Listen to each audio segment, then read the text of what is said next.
నమస్తే శివాజీ గారు. నమస్తే నాగేంద్ర కుమార్ గారు. ఈరోజు 5 ఏళ్ల తర్వాత ఇప్పుడు మళ్ళీ మీరు అనుకున్న పార్టీ కానీ లేకపోతే మీరు అనుకున్న సంవిధానం ఏర్పడింది.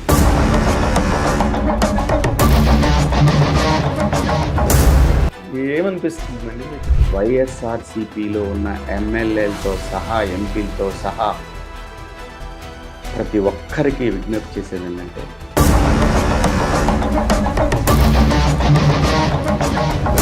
కర్మ తిరిగి తిరిగి మన దగ్గరికే వస్తుంది.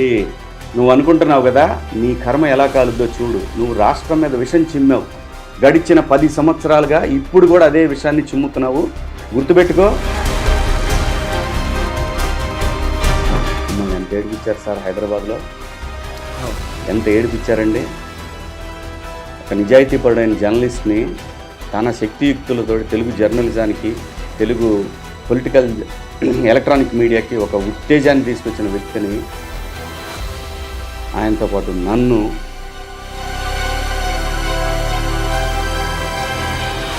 ఈ 5 ఏళ్ళు ఎట్లా సస్టైన్ చేయగలుగుతారండి? బికాజ్ ప్రతిపక్ష హోదా కూడా రాలేదు కదా, దాని మీద మీదైన కామెంట్ ఏంటి? పోలీసులు వచ్చి రాకపోతారు కదా.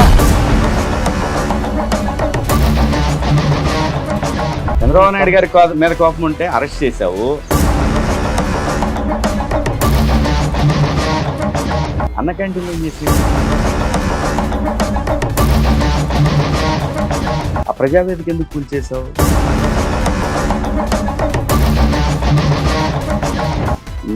నేను చూసినటువంటి ఆంధ్రప్రదేశ్లో 2019 నుంచి నేను చూసిన ఆంధ్రప్రదేశ్లో భవిష్యత్తులో జగన్మోహన్ రెడ్డి గారు ముఖ్యమంత్రి అవ్వటం జరగని పని.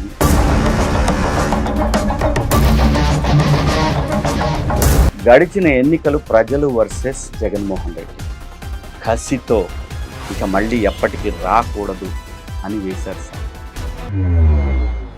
రేపు పొద్దున నియోజకవర్గాల పునర్విభజన కూడా జరగబోతాం. వాళ్ళ నాన్నగారు ఏదైతే చేసిపోయారో మళ్ళీ తిరిగి వారి దగ్గరకు వచ్చేస్తుంది. ఇప్పుడు వాళ్ళ నాన్నగారు ఎంత తెలివిగా అంటే తెలుగుదేశం పార్టీ కంచుకోవటలన్నింటినీ బద్దలు కొట్టి విడదీసి వాటిని ఇచ్చేసారు, రీఆర్గనైజ్ చేశారు. మళ్ళీ ఇప్పుడు ఆ అవకాశం తెలుగుదేశం పార్టీకి వచ్చింది. ఇప్పుడు రోజా గారి తాలూకు భవిష్యత్తు ఎలా అనిపిస్తున్నారు? ఎక్కడో చోటను బతకాల్సింది, మళ్ళీ ఇక్కడికి వచ్చి సినిమాలు చేస్తామంటే ఉండవాలి. అరుణ్ కుమార్ గారు దారుణమైన మనిషి ఉన్నారు.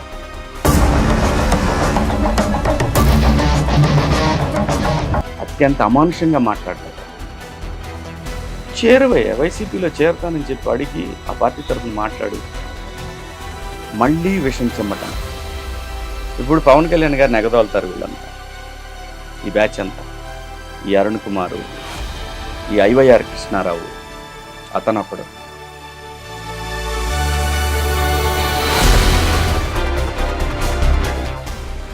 ప్రభుత్వం మీద కానీ, పవన్ కళ్యాణ్ గారి మీద కానీ, చంద్రబాబు నాయుడు గారి మీద కానీ మీ ఇష్టం వచ్చినట్లు పేట్రేగితే బెంచ్ సర్కిల్లో మీరు మోకాళ్ళ మీద కూర్చొని అమరావతి రైతుల దగ్గరికి వెళ్ళి మీ 3 ఛానల్స్ ఓనర్స్, ఈ లోపల ఉన్న ఈ ఎడిటర్ ఎదవలో నా గురించి ఇష్టం వచ్చినట్టు మాట్లాడు, తోలు తీస్తా. ఇంకా ఏం RRRని తీసుకొచ్చి మీరు ఒళ్ళు హోనం చేయాల? మీరంతా లోకేష్ బాబుని కనీసం కొన్ని కోట్ల రూపాయలు పెట్టి పప్పు అని చెప్పి క్రియేట్ చేయడానికి 5 సంవత్సరాలు పడితే, ఈ 5 సంవత్సరాలది ఒక యువగళంతో లెఫ్ట్ లెగ్తో తంతే 90,000 మెజార్టీతో గెలిచాడు. మీ నాయకుడి కంటే ఎక్కువ మెజార్టీతో గెలిచాడు. రాసి పెట్టుకోండి, భవిష్యత్ చీఫ్ మినిస్టర్ అతను. షర్మిల వచ్చినా పర్వాలేదు, కొంచెం సెన్స్ ఉంది ఆవిడ. ఎవరు వచ్చినా పర్లేదు, కానీ ఈయన మాత్రం రాకూడదు సార్. ఈయన వస్తే మాత్రం ఆవిడ అంత పాయింట్ ని మేము సిద్ధం అంటున్నావు, దేని సిద్ధం? ఒక పేపర్ లేకుండా మాట్లాడుద్దండి, గంటల తరబడి మాట్లాడగలుగుతాం పేపర్ లేకుండా. మంచి ఆరేటర్. మరి నేను అంటున్నాను, అది కాదు, అవగాహన లేకుండా అలాగే. ఈయనకి ఏది లేదు. మొన్న కనీసం నేను ఎందుకు ఓడిపోయానో నాకు తెలియట్లేదు, ఏమైపోయారో తెలియట్లేదు.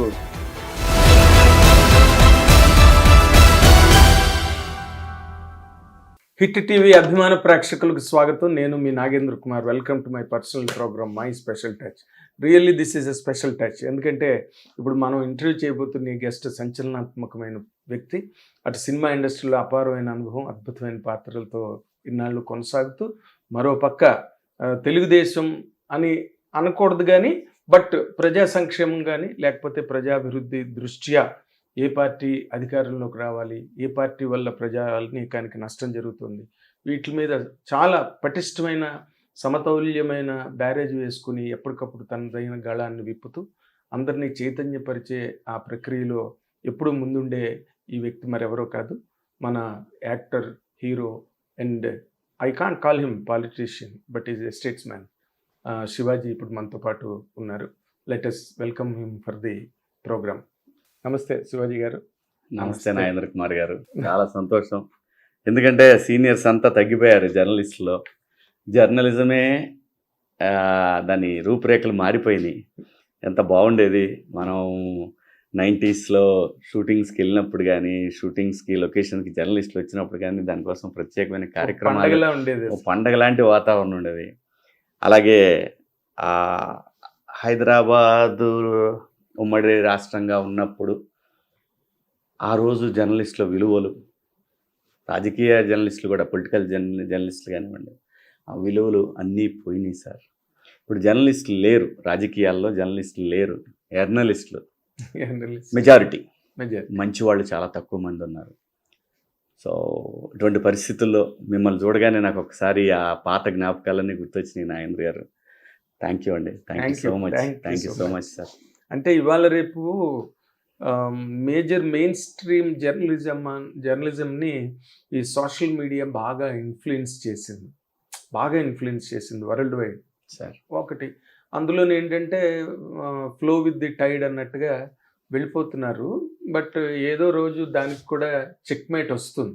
ప్రతిదానికి ఉంటుంది, చెక్మేట్ వస్తుంది, వెనక్కి తిరిగి చూసుకోవాల్సిన అవసరం కూడా వస్తుంది. అప్పుడు రెగ్యులేటరీ వ్యవస్థ ఏర్పాటు కావచ్చు. మరి విచ్చలవిడితనం అయిపోయింది, వాళ్ళకి కావాలి విచ్చలవిడితనం అయిపోయింది. రెగ్యులేటరీ వ్యవస్థ ఉండాలి ఏ దేశంలోనైనా సరే. సోషల్ మీడియా మీద ఒక రెగ్యులేటరీ వ్యవస్థ అనేది నిర్మాణాత్మకంగా దేశ భవిష్యత్తు కోసం, మంచి భావితరాలకి మంచి రాజ్యాన్ని ఇవ్వటం కోసం రెగ్యులేటరీ వ్యవస్థ ఉండాలి. పర్టికులర్గా ఇప్పుడు అమెరికాలో ఉండి ఒక అతను విచ్చలవిడితనం పట్టుకొస్తారు ఖచ్చితంగా. అతను అనుకుంటున్నాడు ఏం పట్టుకురారు, నన్ను ఏం చేయలేరు అనుకుంటున్నాడు. ఖచ్చితంగా ఎక్స్టర్నల్ అఫైర్స్ మినిస్టర్ తోటి చర్చలు మొదలైనవి. ఖచ్చితంగా అక్కడ రాయబారితో మాట్లాడతారు, వారిని చక్కగా మంచి మంచి పద్ధతుల్లో ఇండియాకి తీసుకొస్తారు. ఏం అనుమానం లేదు. లేదా అక్కడే అతనికి ఈ వీడియోస్ అన్నీ కూడా కలెక్ట్ చేసి పెట్టారు. అమెరికాలో ఉన్నటువంటి ఇదేంటంటే, ఆ దేశంలో ఉండి ఇంకొక దేశం మీద కానీ, ఇంకొక దేశంలో ఉన్నట్టు రాజకీయ వ్యవస్థ మీద కానీ రేసిజం, లైక్ పొలిటికల్ రేసిజం, అలాంటిది క్రియేట్ చేయటం అనేది నేరం ఆ దేశంలో. సో మన ఎన్ఆర్ఐలు పాపం వాళ్ళ పనిలో వాళ్ళు ఉంటారు, వాళ్ళ టెన్షన్లో వాళ్ళకు ఉంటాయి. అక్కడ లాయర్ల ఫీజులు ఎక్కువ, పాపం పట్టించుకోలేకపోవచ్చు.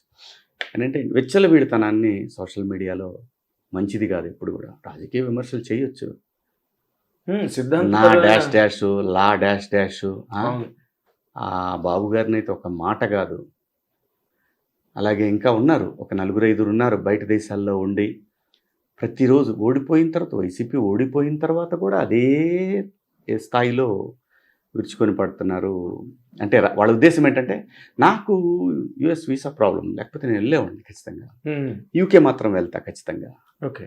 బాగా రెచ్చిపోతున్నారు. తప్పది. ఈ రాజకీయ నాయకుడి గురించి గొప్పగా చెప్పుకో, ఏమైనా చేసుకో, అబద్ధాలు స్ప్రెడ్ చేయొద్దు. అది ఇప్పుడిప్పుడే ఎదుగుతున్న రాష్ట్రం మీద ఇలాంటి స్ప్రెడ్, బ్యాడ్ న్యూస్లు, తప్పుడు సమాచారం అందించడం అనేది చాలా పెద్ద నేరం. అది ఖచ్చితంగా స్పందించాల్సిందేనండి, సమయం ఇది. అదే నిజంగా.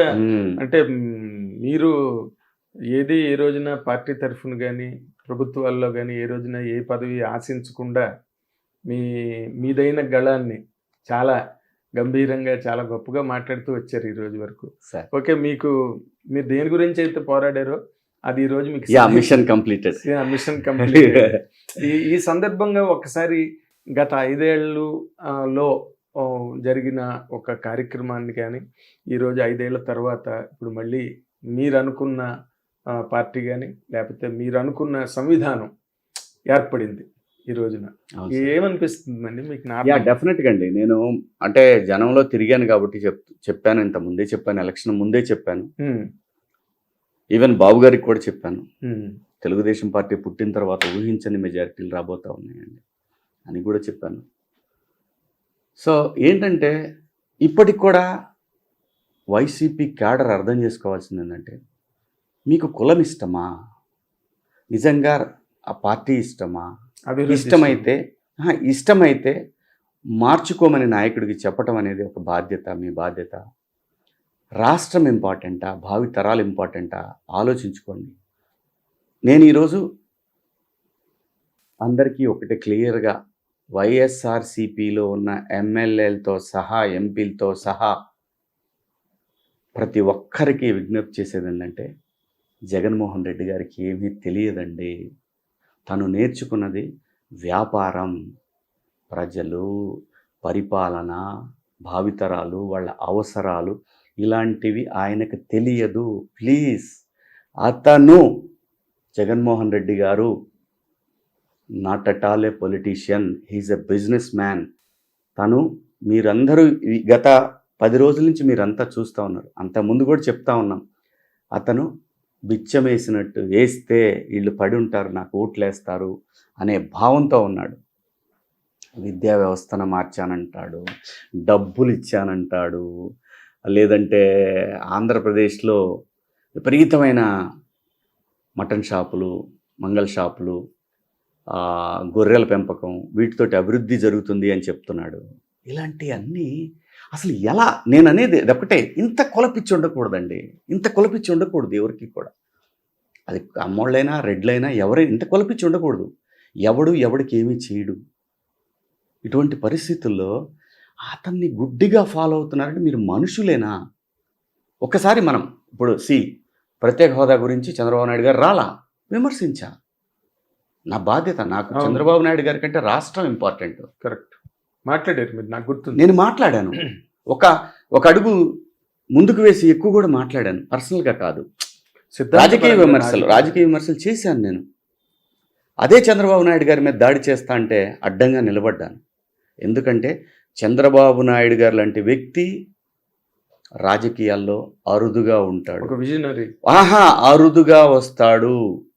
కొన్ని జనరేషన్స్కి ఒక వ్యక్తి అరుదుగా వస్తాడు. అలాంటి అరుదైన తెలుగు జాతి రత్నం ఆయన. సైబరాబాద్ను కట్టింది ఆయన కదా. ఈ హైదరాబాద్ నగరంలో, తెలంగాణలో ఈరోజు ఇంత అభివృద్ధికి కారణం ఆయన కాదా? అవును, మొన్న పవన్ కళ్యాణ్ గారు మొన్న కూడా నేను సైబరాబాద్ నుంచి వస్తుంటే అలాంటి విజన్ ఉన్న వ్యక్తి, ఇన్ని వందల వేల కోట్ల వ్యాపారం జరుగుతున్న ఒక వ్యవస్థని నెలకొల్పిన వ్యక్తిని ఆఫ్టర్ ఆల్ ఒక చిన్న కారణంలో పెట్టి అని ఆ రోజు మాట్లాడారు. ఎంత దుర్మార్గం అండి అది, అసలు ఎంత దుర్మార్గం. ఆయన్ని, ఆ వ్యక్తిని కాపాడుకోవడం మన బాధ్యత అనిపించింది సార్. లేకపోతే ఆ రాష్ట్రాన్ని మర్చిపోవటమే. ఇది నా స్టేట్మెంట్, మీకు తిరుగుతూ ఉంటుంది చూడండి వీడియోలో. 2024లో గనక చంద్రబాబు నాయుడు గారు అనే వ్యక్తి రాకపోతే ఇక ఈ రాష్ట్రాన్ని మర్చిపోవటమే అని చెప్పి అది ఒక వీడియో తిరుగుతూ ఉంటుంది మీకు చూడండి. అది 2020లో చేసింది అనమాట అది. ఎందుకంటే ఆయనకేం తెలియదండి జగన్మోహన్ రెడ్డి గారికి. మళ్ళీ చెప్తున్నా, షర్మిల గారు అసలు కంపారిజనే కాదు, అసలు వాళ్ళిద్దరికి కంపారిజనే కాదు. షీఈస్ బ్రిలియంట్, చాలా తెలివైన రాజకీయ నాయకురాలు, సందర్భోచితంగా మాట్లాడుతుంది. తెగింపు, విమర్శలు కూడా చాలా క్యాలిక్యులేటెడ్గా విమర్శలు మొదలు పెడుతుంది. అవును, అంత తెగింపున్న మహిళ, అన్నీ ఉన్నాయి. మరి ఆయన దగ్గర ఆమెలో ఉన్న దాంట్లో రవ్వంత కూడా లేదండి. ఒకటే టార్గెట్, ఎర్న్ మనీ, డబ్బు సంపాదన, విచ్చలవిడతనం. తనకు నచ్చిన వాళ్ళైతే ఇష్టం వచ్చినట్టు ఉద్యోగాలు ఏం చేశారు. 30,000 ఉద్యోగాలు, 60,000 ఉద్యోగాలు వేయించారంట. అవును, వస్తున్నాయి బయటికి. ఐ థింక్ నేను అనేది, అరే బాబు, శివాజీని విమర్శించండి, మీ ఇష్టం వచ్చినట్టు మాట్లాడండి. నాకు తెలుసు పట్టకరావడం కూడా తెలుసు. ఇప్పుడు మిమ్మల్ని పట్టకరావడం పెద్ద క్వశ్చనే కాదు నాకు. హ్మ్. ఏది రాజ్యాంగబద్ధంగా సైబర్ లా ఏదైతే ఉందో దాని ప్రకారం ప్రతి ఒక్క యదవని తీసుకొచ్చి కట్టి పడేయగలను అక్కడ పోలీసుల ముందు. అలా చేయొచ్చు. కానీ ఏంటంటే మీకు విలువ ఇవ్వదలుచుకోవాలా నేను. మీరు ఆఫ్టర్ ఆల్ గాళ్ళు. కాకపోతే జర్నలిజం పేరుతోటి కొంతమంది ఇవి ముదురుతున్నాయి, బాగా ముదిరిపోయినాయి. ఈ మధ్య వింటున్నాం, ఎవరో ఒక అతను కాస్ట్లీయెస్ట్ జర్నలిస్టు ఆంధ్రప్రదేశ్లో అని చెప్పి సౌత్లో కదా ఇండియాలోనే ఒక అతని గురించి ఏదో సోషల్ మీడియాలో తిరుగుతూ ఉంది. ఇలాంటి యదవలు ఇంకా 2-3 తయారవుతున్నారు. ఈ యదవలు ఇవేంటంటే ఇంకొక అతను అండి, సాయి అని జర్నలిస్ట్ అని చెప్పుకొని తిరుగుతూ ఉంటాడు. సాయి క్లియర్గా చెప్తున్నా, నేనేదో చాలా తెలివిగా ఆంధ్రప్రదేశ్ ప్రభుత్వం మీద విమర్శలు చేస్తున్నానని చెప్పి ప్రతీ నెల నీ జీతం ఇది నీకు రావాలంటే నేను చాలా తెలివిగా రెండు సార్లు 2 వీడియోలు వేస్తాడండి చంద్రబాబు నాయుడు గారి గురించి పోగొడతా, 10 వీడియోలు విషయం చిమ్ముతూ ఉంటాడు. సాయి చెప్తున్నాను, ఖచ్చితంగా నిన్ను వదిలే ప్రసక్తి లేదు. గుర్తుపెట్టుకో ఈ మాట. నువ్వు రాష్ట్రం మీద విషయం చిమ్ముతున్నావు, చాలా చాలా చాలా అతి తెలివితేటలు ఉపయోగిస్తున్నావు. గుర్తుపెట్టుకో, కర్మ తిరిగి తిరిగి మన దగ్గరికే వస్తుంది. నువ్వు అనుకుంటున్నావు కదా నీ కర్మ ఎలా కాలుద్దో చూడు. నువ్వు రాష్ట్రం మీద విషం చిమ్మావు గడిచిన 10 సంవత్సరాలుగా, ఇప్పుడు కూడా అదే విషయాన్ని చిమ్ముతున్నావు. గుర్తుపెట్టుకో, నీకు పిల్లలు ఉన్నారు, భావితరాల భవిష్యత్తు మీద విషయం చిమ్ముతున్నావు. నువ్వు చంద్రబాబు నాయుడు గారి మీద కాదు. గుర్తుపెట్టుకో, చంద్రబాబు నాయుడు గారికి ఊడేది ఏం లేదు. ప్రజలే ఆహ్వానించి 164 సీట్లు ఇచ్చారు. నువ్వెవడరా? ఏం జర్నలిజం నీది? ఏం జర్నలిజం నీది? ఒక్కదాని మీద నీకు క్లారిటీ ఉందా? నీదంతా కూడా ఏంటి చెప్పిన సబ్స్క్రైబ్డ్ బేస్డ్. ఎందుకంటే వైసీపీ క్యాడర్ కావాలి, పవన్ కళ్యాణ్ గారి క్యాడర్ కావాలి, బీజేపీ క్యాడర్ కావాలి. ఏం తమాషా చేస్తున్నావా? నీ మీద కేసులు పెట్టడం 10 నిమిషాల పని. 10 నిమిషాల పని. మార్చుకో, మనిషిలాగా మారు. నీకు పిల్లలు ఉన్నారు. 5 కోట్ల జనాభా ఉన్న 6 కోట్ల జనాభా ఉన్న ఆ ప్రాంతంలో ఇప్పుడు మొదలైంది అసలైన పరిపాలన.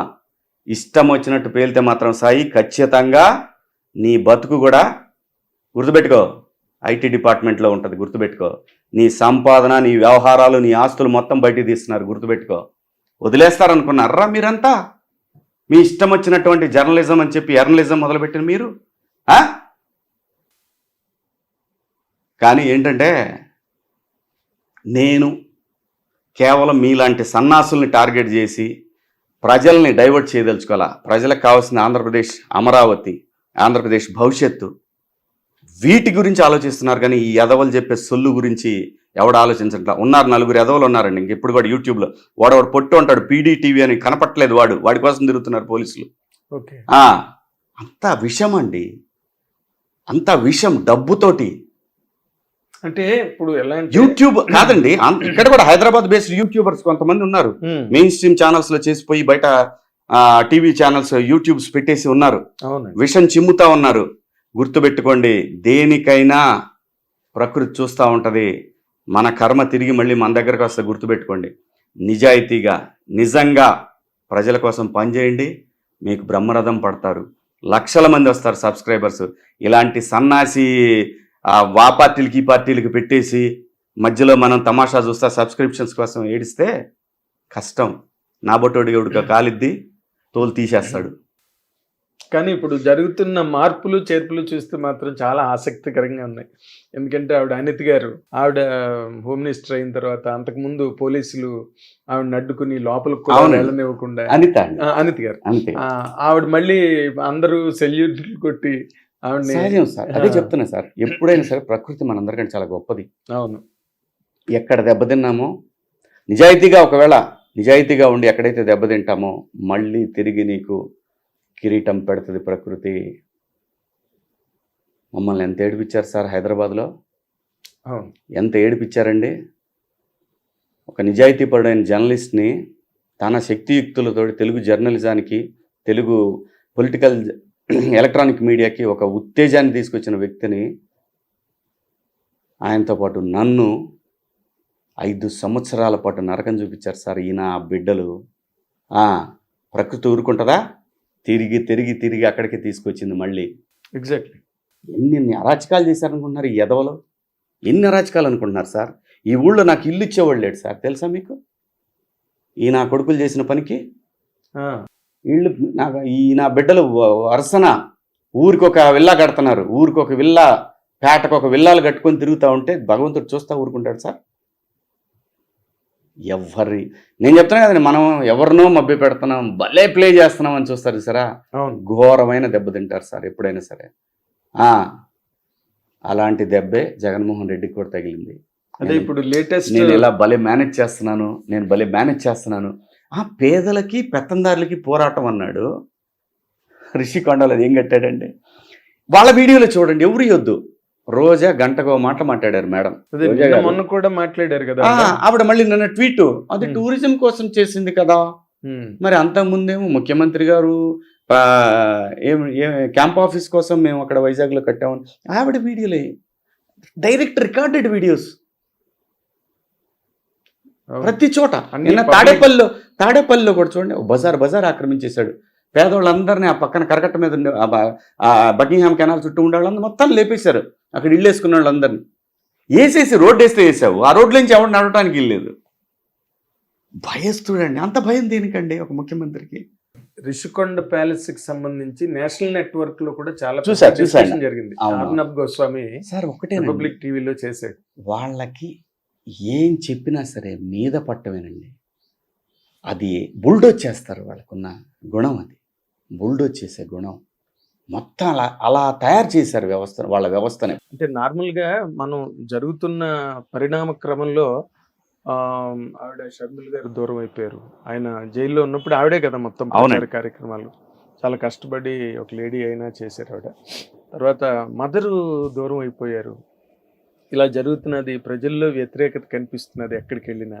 కానీ జగన్మోహన్ రెడ్డి గారి కార్యకర్తలు కానీ, లేకపోతే ఆ శ్రేణులు కానీ, లేకపోతే ఆయన అనుచరులు సహచరులు వీళ్ళందరూ కూడా ఏమాత్రం గ్రహించలేదండి ఇంత అన్యాయం జరుగుతోంది ఇక్కడ. సార్ ఒకటే గుర్తుపెట్టుకోండి, జగన్మోహన్ రెడ్డి గారికి ప్రజలు అనే పదం లేదండి, గుర్తుపెట్టుకోండి. తను ఒక ఎంపైర్ని క్రియేట్ చేసుకున్నాడు. దాంట్లో మీకు సోషల్ మీడియా అనేది ఒకటి, ఐప్యాక్ ఒకటి, దగ్గరగా ఉన్న బంధువులు ఒకటి, అలాగే తన సాక్షి ఛానల్ ఒకటి, సాక్షి పేపర్ ఒకటి. ఇది మాత్రమే తను. మిగతా ప్రజలతో అతనికి ఎటువంటి సంబంధాలు ఉండవండి.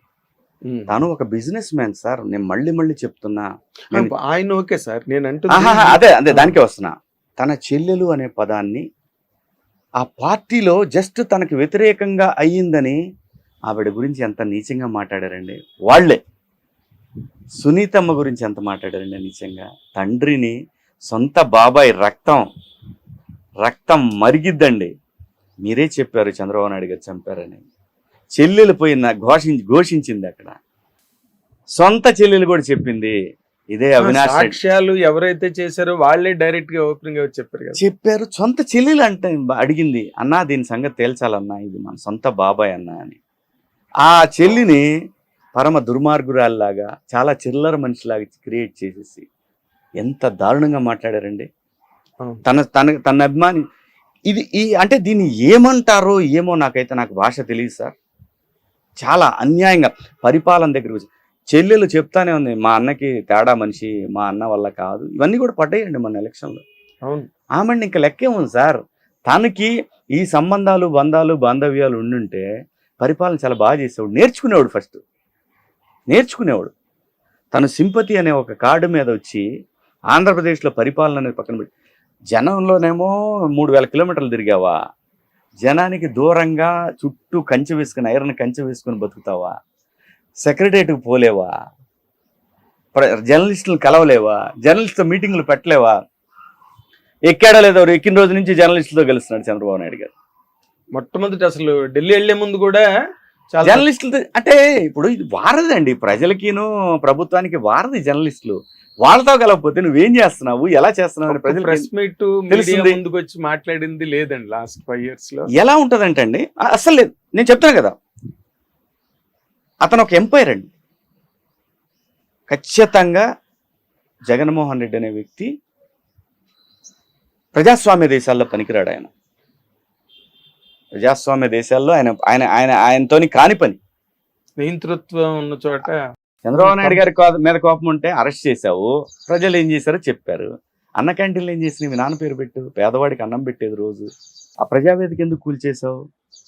చంద్రబాబు నాయుడు గారి ఇంటికి గోడ కట్టిపడేసి అక్కడి నుంచి నడిపించు. ప్రజావేదిక ఏం చేసింది? ఎందుకు కూల్చేశావు? చెయ్యాలనుకున్నప్పుడు ఎన్ని రకాలుగా పోలవరం రివర్స్ టెండరింగ్ అని చెప్పి 1700 కోట్ల రూపాయలు తగ్గించానని చెప్పి మీరు అక్కడ లిటరల్గా ఒక చిన్న ఇసుక పోసే కార్యక్రమానికి 3000 కోట్ల రూపాయలు ఇచ్చారండి కాంట్రాక్టర్. అన్ప్రెసిడెంటెడ్. చాలా చాలా అసలు ఎంత దారుణమైన పరిస్థితి అంటే అంబటి రాంబాబు గారు అన్నాడు, నాకు అర్థం కాలేదండి ఇది, అసలు నాకే అర్థం కాలేదు. నీకెందుకు అర్థమైంది? మీ ఉద్దేశం అసలు ప్రజలు, ప్రభుత్వం, లేదంటే పరిపాలన, ప్రాజెక్టులు, రోడ్లు, ఇది ప్రజాస్వామ్యం అంటే, సమాజం అంటే ఇది వదిలేసి రోడ్లు వేయడంట. బడులు బాగు చేయించాను, బడులు ఐబీ గురించి, కరికులం గురించి, అన్నిటి గురించి అక్కడ ఒక అతను ఉంటాడు, ఒక పంతులు గారు ఉంటాడు, రాసిస్తాడు మొత్తం. అది మాట్లాడుతుంటాడు అతను. ఇంత మించి ఏం చేయడు అతను. మొత్తం ల్యాండు, మైను, శాండు, లిక్కరు ఎన్ని వస్తాయి తెలుసా? అవును, కొన్ని లక్షల కోట్ల రూపాయల సంపాదన బయటకు వస్తాయి. లక్షల కోట్లు కావచ్చు, కనీసం 1,00,000 కోట్ల లోపైన ఉంటుంది. ఎంతో 100 కోట్లకి కేజ్రీవాల్ లోపలేసారే. అవును, 1000 కోట్ల రూపాయల సంపాదన ఎవరి కోసమే? ఇది కర్మని చుట్టూ తిరిగి వస్తుంది.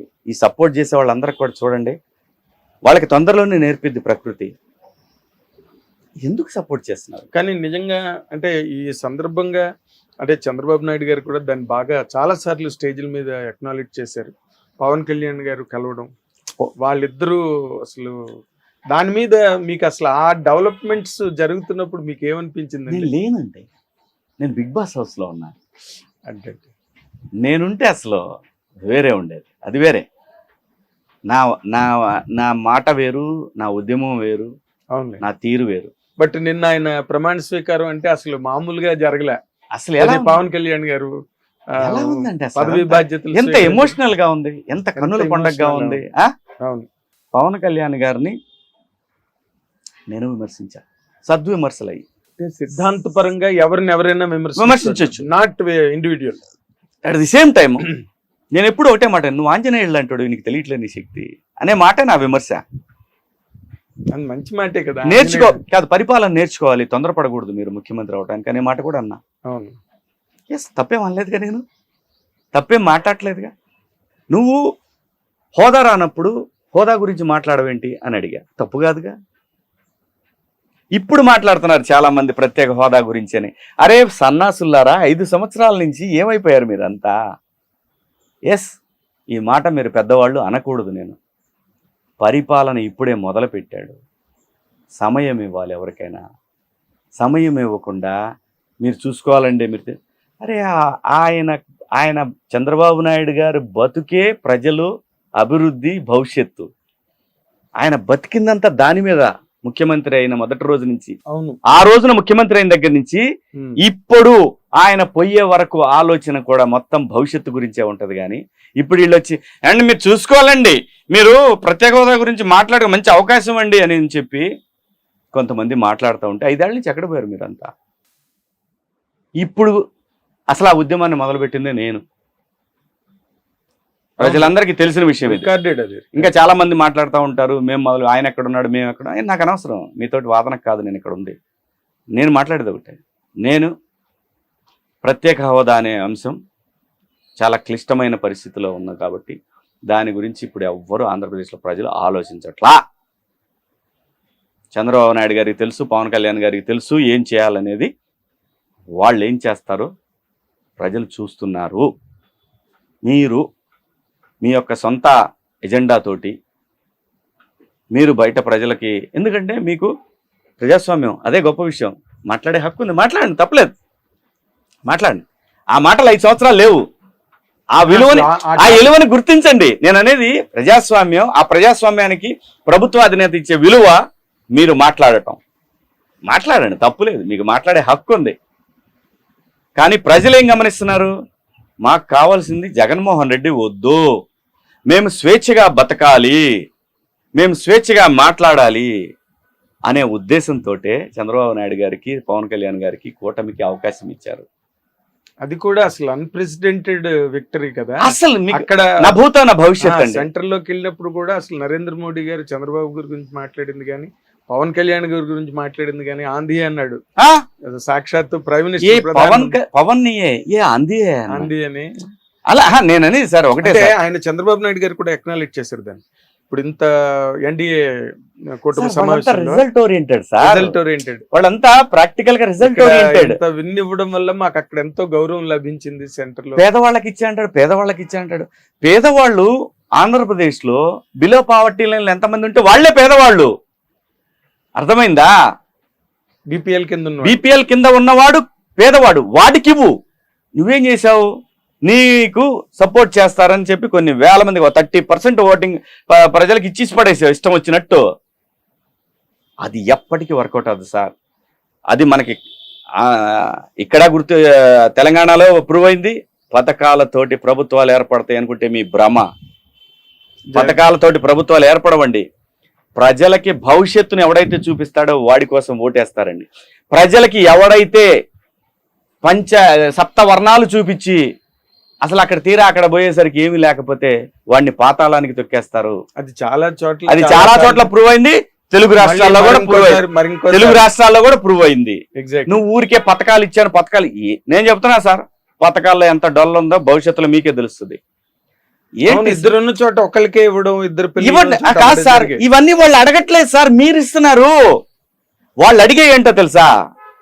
మాకు మంచి బడులు ఇవ్వండి, మంచి టీచర్లను ఏర్పాటు చేయండి, మంచి నీళ్లు ఇవ్వండి, మంచి కరెంట్ ఇవ్వండి, మంచి రోడ్లు ఇవ్వండి, పని కల్పించండి, పని కల్పించండి అని అడుగుతున్నారు. ఎందుకంటే మానవ శరీర నిర్మాణం ఏర్పడింది, తను పని చేస్తూ ఉంటేనే ఎక్కువ కాలం బతుకుతాడు. కూర్చోబెట్టి పెడతా ముడ్డి గడటానికి కూడా వాలంటీర్లు వస్తారంటే తొందరగా చచ్చిపోతాడు వాడు. అత్యంత అమానుషమైనటువంటి పథకాలు ఇస్తే మేము ఆంధ్రప్రదేశ్లో రాజ్యం వెళ్తామని కలలు కన్నారు. దానితోటి పని కాదు. ప్రజలకి ఏం కావాలో అది చేయండి. ఇప్పుడు రోజా గారి తాలూకా భవిష్యత్తు ఎలా అనిపిస్తున్నారు? ఒక రోజానే కాదు సార్, రోజా ఆవిడ ఇప్పుడు ఆవిడకి ఇంకొక పార్శ్యం ఉన్నది. ఆవిడకి సినిమాల్లోకి వచ్చేయచ్చు, లేకపోతే ఇంకోటి చేసుకోవచ్చు. అందరూ ఇప్పుడు పబ్లిక్ దాని మీద పెద్ద క్వశ్చనర్ తయారైంది. అంటే మనం ఎక్కడున్నా మనకు ఒక విలువ ఉండాలి సార్. ఆ విలువలు కోల్పోయినప్పుడు దానికి మనం ఏం చెప్తాం? గౌరవం ఏముంటుంది మనకు ఎక్కడ పోయినా కూడా? ఏదైనా పాలసీల ప్రకారం మాట్లాడచ్చు ఎక్కడైనా, నాట్ హియర్ ఆంధ్రప్రదేశ్ అని కాదు కానీ, బట్ ఎక్కడైనా కూడా పాలసీల ప్రకారంగా ఒకరి మీద ఒకరు విమర్శించుకోవచ్చు, ఇష్టం వచ్చినట్టు మాట్లాడారు. అసలు మరీ నోటికి ఏదో వస్తే అది మాట్లాడారు ఆవిడ. ఇప్పుడు ఏం ఆవిడకైనా అర్థం. పవన్ కళ్యాణ్ జగన్మోహన్ రెడ్డి గారి చిటికిన వేలు మీద వెంట్రుకు కూడా కాదు. ఇప్పుడు మనం ఏంటి అసలు? మన భవిష్యత్తు ఏంటి? డబ్బు ఉంది, డబ్బు సంపాదించారు ప్రజల మీద డబ్బు సంపాదించిన దాంతో ఏం చేయగలరు మీరు? ఎక్కడో చాటును బతకాల్సిందే. మళ్ళీ ఇక్కడికి వచ్చి సినిమాలు చేస్తాం, అవి చేస్తాం. ఏమో మీ అదృష్టంలో సినిమాలు ఉంటే మేము దానికి మనం ఎవరూ బాధ్యులు. ఇలాగే అండి రోజా గారి లాగానే ఉండవల్లి అరుణ్ కుమార్ గారు దారుణమైన మనిషి అండి. అతను అత్యంత అమానుషమైన ప్రమాదకరమైన వ్యక్తి ఆంధ్రప్రదేశ్ గారు. రాజకీయాలు మాత్రమే చేస్తున్నాడు, ఆయనకేమో అవకాశం ఇవ్వట్లేదు ఎవరు. అత్యంత అమానుషంగా మాట్లాడతాడు. చేరువయ్యా, వైసీపీలో చేరతానని చెప్పి అడిగి ఆ పార్టీ తరఫున మాట్లాడు. మళ్ళీ విషం చెమ్మటం. ఇప్పుడు పవన్ కళ్యాణ్ గారిని ఎగదోలుతారు వీళ్ళంతా, ఈ బ్యాచ్ అంతా. ఈ అరుణ్ కుమారు, ఈ ఐవైఆర్ కృష్ణారావు, అతను ఒకడు. ఎంత బాగా చూసుకున్నా అంటే చంద్రబాబు నాయుడు గారు వీళ్ళని ఎంతో గౌరవించాడు. చదువుకున్న ఉన్నత విద్యావంతులు వీళ్ళందరని. ఐవైఆర్ కృష్ణారావు చిమ్మిన విషం అమరావతి మీద మరి ఎవ్వరూ చిమ్మల. ఉండవల్లి అరుణ్ కుమార్ దాన్ని గోస్ట్ క్యాపిటల్ అన్నాడు. అన్నాడండి. అవును, మయన్మార్లో ఉంది, దాన్ని గోస్ట్ క్యాపిటల్ అంటారు. అలాగే ఈజిప్ట్లో ఇంకోటి కడుతున్నారు, అది కూడా గోస్ట్ క్యాపిటలే. ఏంటి సార్ ఎలా? ఇప్పుడు వీళ్ళే ఆంధ్రప్రదేశ్కి ఒక ఐకానిక్ కావాలి కదా, జగన్మోహన్ రెడ్డి అక్కడ ఒక గెస్ట్ హౌస్ కట్టాడు, ఐకానిక్ గెస్ట్ హౌస్ అని చెబుతున్నారు వీళ్ళే. చూడండి నాలిక ఎలా తిరుగుద్దంటే. ప్రజలు నేను ఒకటే మీడియా మిత్రులు కూడా కోరుకునేది, ఇలాంటి వయసు ఉడిగిన ఊసర వెల్లులకి లైవ్లు ఇవ్వమాకండి, వాళ్ళతోటి చెయ్యి మాకండి. మీరు కూడా ప్రజలకు అన్యాయం చేస్తున్నట్టే గుర్తుపెట్టుకోండి. ఇప్పుడు మీరు ఇందాక ఒక మాట మాట్లాడుతూ పవన్ కళ్యాణ్ వీళ్ళు మళ్ళీ రెచ్చగొట్టడం ఏదో చేస్తారని ఏదో అన్నారు. అవును. అంటే ఏ యాంగిల్ అండి అది? ప్రతి యాంగిల్లో అండి. ఏ అవకాశం వచ్చినా సరే, ఏ అవకాశం వచ్చినా సరే, అంటే నువ్వే కదా సీఎం అవ్వాలని, ఇక మీరు ఏదైనా సరే అండి, నువ్వు లేకపోతే అతను లేడు, అదే మ్యాన్ ఆఫ్ ది మ్యాచ్ అని అతను ఎవరు ఇంకొక, ఓకే నువ్వు మ్యాన్ ఆఫ్ ది మ్యాచ్ అవ్వచ్చు, నేను ధోని అని కూడా అన్నా చంద్రబాబు నాయుడు గారిని. మీరు Kohli man of the match, ఆయన ధోని. Of course. ఇప్పుడు వాళ్ళల్లో అది వాళ్ళిద్దరికి నచ్చింది, మనం ఏంటండి ఈ దోల కార్యక్రమం? పరస్పరం ఒకరినొకరు గౌరవించుకుని ఒకరితో ఒకరు బ్యాలెన్స్ చేసుకుని వాళ్ళకి నచ్చింది, మనకేంటి మధ్యలో దోల అంటున్నాను. మీకెందుకు దోల అంటే, నేను అనేది పొలిటిక్స్ అనేది ఎంటర్టైన్మెంట్ కాకూడదు, పొలిటిక్స్ అనేది ఫ్యూచర్ కావాలి, పాలసీ ఓరియంటెడ్ కదా పాలిటిక్స్ అన్నది. అంతేకాని పీపుల్ ఇదేంటండి అమానుషం.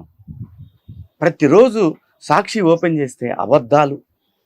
ఇప్పుడు సాక్షి ఛానల్ పేపర్ సర్క్యులేషన్ ఎంత ఉందండి ఈ రోజున? అదంతా త్రిశంకు స్వర్గమే కదా. ఏమీ లేని ఒక మాయని నిజంగా చూపించడానికి, అదే చెప్తున్నా కదా, ఒక నియంత్రిత్వం భావాలు ఉన్నటువంటి మనిషి రాజ్యానికి వస్తే. బట్ మళ్ళీ తర్వాత మళ్ళీ నా అక్క చెల్లెళ్ళు ఏమైపోయారు, ఇంత నీకు ఎవరు లేరురా బాబు, నీకు అసలు సొంత అక్క చెల్లెల్ని నువ్వు గుర్తించట్లేదు, మీకు ఎవరు లేరు సార్. అవన్నీ ఆ బంధాలు బంధుత్వాలు మీకు తెలియదు. మీకు తెలిసింది ఒకటే, 30 లక్షల రూపాయల టబ్బులో స్నానం చేస్తూ అలా సముద్రంలోకి చూసి, లేదంటే ఇలా ముడ్డి గడుక్కుంటూ సముద్రం వైపు చూసి, అది సార్ మీ ఆనందం. అందులో ఉంది మీ ఆత్మీయత. రోడ్లు లేవు, కరెంటు సరిగ్గా ఉండదు, 2 రూపాయలకు దొరికే కరెంటు 12 రూపాయలకు కొన్నావు రివర్స్ టెండరింగ్ అని. అన్న క్యాంటీన్లు తీసేసావు, అడ్డ మీదకి పోయి పని చేసుకునేవాడికి రోజుకి 5 రూపాయలకు భోజనం వస్తుందని, భోజనం వచ్చిందని తీసేసావు. అలాగే పేరు మార్చుకోవచ్చు, రాజన్న పెట్టుకో, బట్ అది మార్చి మీ రాజన్న ఏం లేదండి. వీళ్ళకి ఒకటే సాక్షి ఛానల్, ఎన్టీఆర్ యూనివర్సిటీ పేరు మార్చేసిన వాళ్ళు అన్న క్యాంటీన్ పేరు మార్చలేవా? ఇసుక తోపిడి అండి, గాంజా అండి, గాంజా క్యాపిటల్ ఇవాళ ఆంధ్రప్రదేశ్, సౌత్ ఇండియాలో. నిన్న ఆవిడ అనిత గారు చెప్తున్నారు కదా, అవును, వీధికి తయారు చేశారు వీళ్ళు. ఈ చెప్పిన ఐవైఆర్, ఈ చెప్పిన ఆడెవడో ఇంకోటి ఉంటాడు ఆస్ట్రాలజీ చారి అని వాడొకడు, ఇంకా ఈ ఉండవల్లి అరుణ్ కుమారు, వేణుస్వామి అతని జాతకమే చెప్పాడు, కానీ అతను ఎప్పుడు చంద్రబాబు నాయుడు గారిని అంటే వ్యక్తిగతంగా విమర్శించాల. అతనేదో అతను బతుకు తెరువు. నేను అనేది వీళ్ళు కావాలని విషయం చిమ్మే బ్యాచ్ అండి ఇది. ఈ జర్నలిస్టు సాయి, వీళ్ళందరూ కూడా వీళ్ళేంటంటే ఒక ఎంటర్టైన్మెంట్ ని క్రియేట్ చేస్తున్నారు.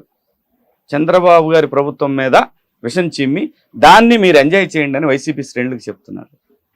తద్వారా మాకు యూట్యూబ్లో రెవెన్యూ వస్తుంది అనేది వీళ్ళ ఆలోచన. అలాగే జగన్మోహన్ రెడ్డి గారు పిలిచి వీళ్ళకి కవర్లు ఇస్తారనేది ఆలోచన. నిన్న చెప్తున్నారు కదా, సోషల్ మీడియాకి ఒకరిని ఏర్పాటు చేశారు హైదరాబాద్లో, వాడు ఎవరికి ఒక యూట్యూబ్ ఛానల్కి డబ్బులు లేదు, వాడు తిరుగుతూ ఉంది.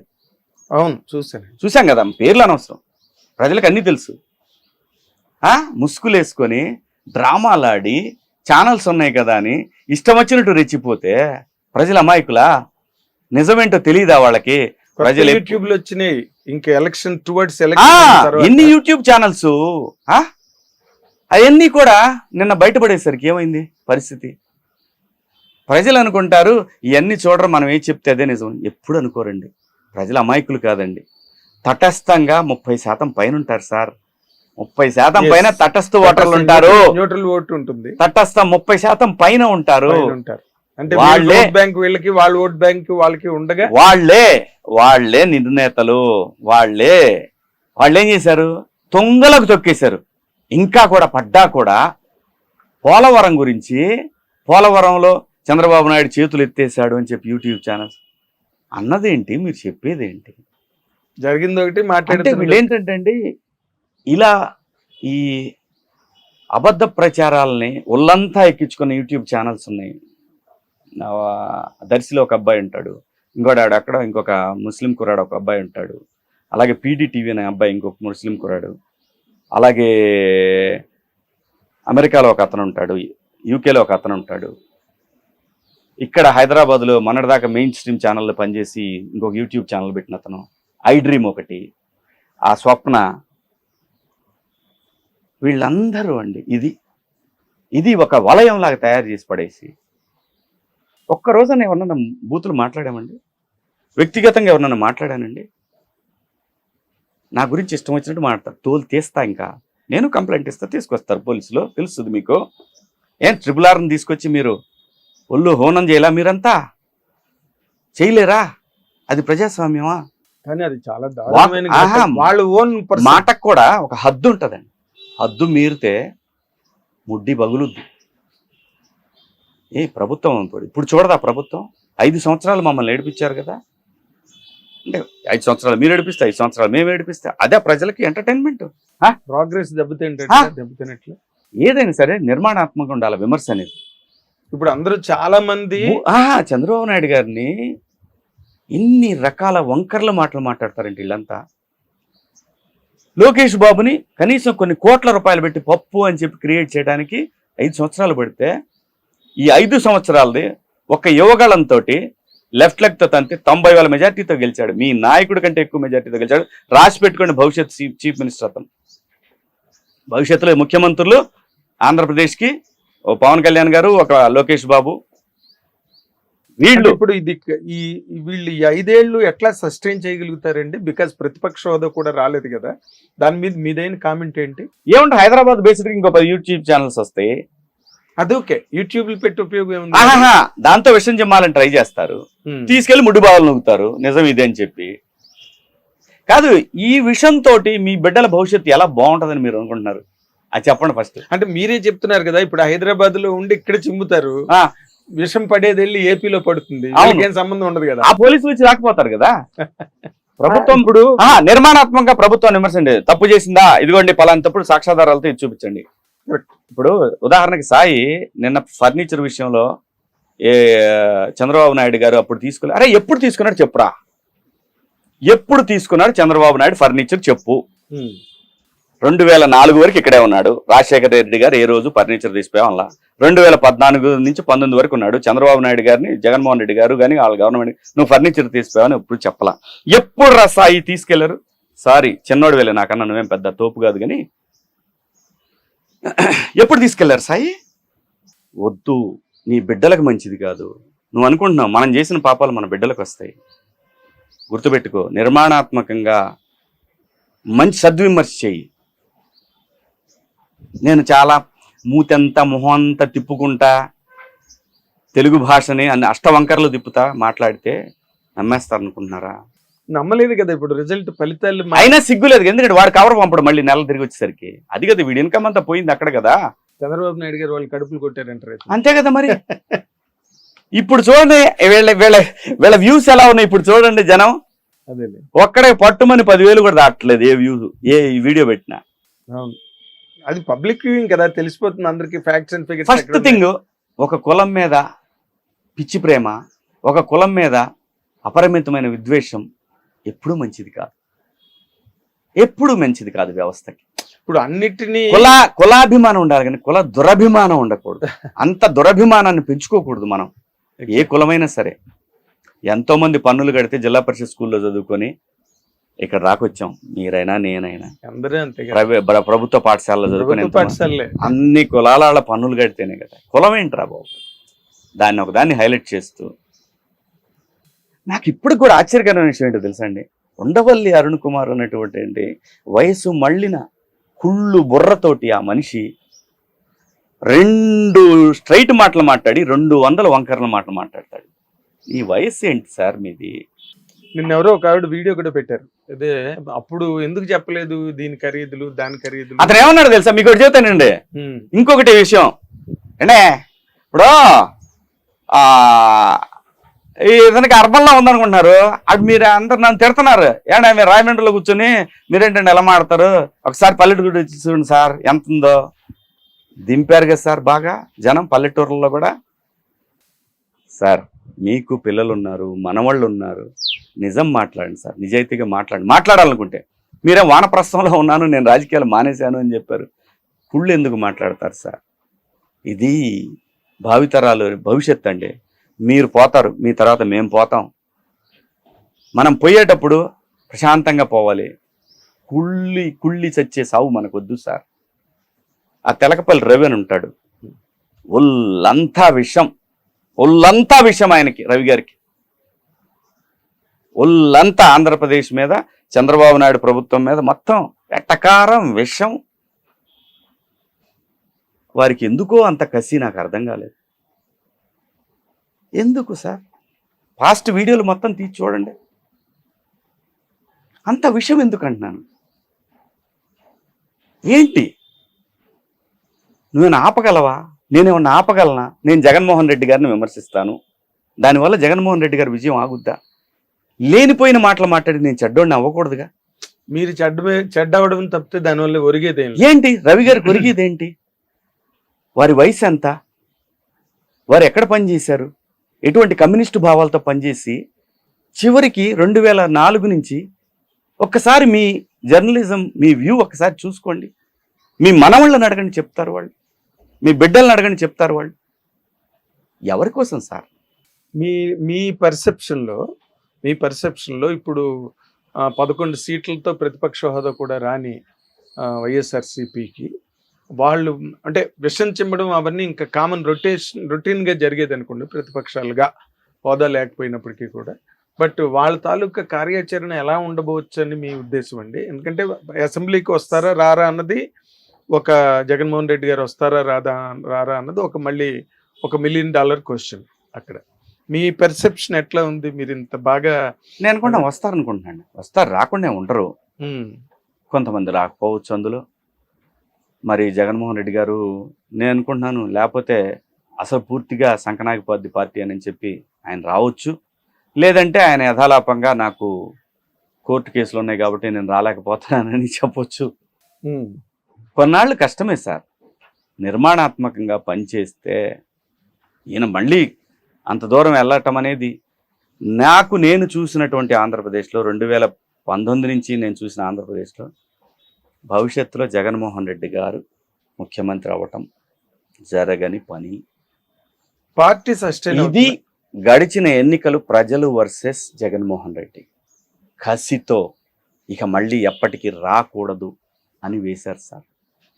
ఇది మాత్రం నిజం సార్. ఇప్పుడు ఈ 5 ఏళ్ళు, ఇప్పుడు 11 మందితో 5 ఏళ్ళు పార్టీని సస్టైన్ చేయడం కూడా ఒక రకంగా డిఫికల్ట్ టాస్క్. ఇక్కడ చిత్తశుద్ధి ఉండాలి సార్, గుర్తుపెట్టుకోండి. ఇక్కడ చిత్తశుద్ధి ఉండాలా, ఇక్కడ నిర్మాణాత్మకమైన ఆలోచనలు ఉండాలా, పశ్చాత్తాపం ఉండాలా, నేను తప్పులు చేశాను అని. మనం చూసినటువంటి 15-20 ఏళ్లలో చూసిన జగన్మోహన్ రెడ్డి గారికి ఆ ధోరణి ఎక్కడా లేదు. చిత్తశుద్ధి, నిజాయితీగా చేద్దామనే ధోరణి ఆయనకి ఎంత క్వశ్చనా లేదు, రాదు కూడా.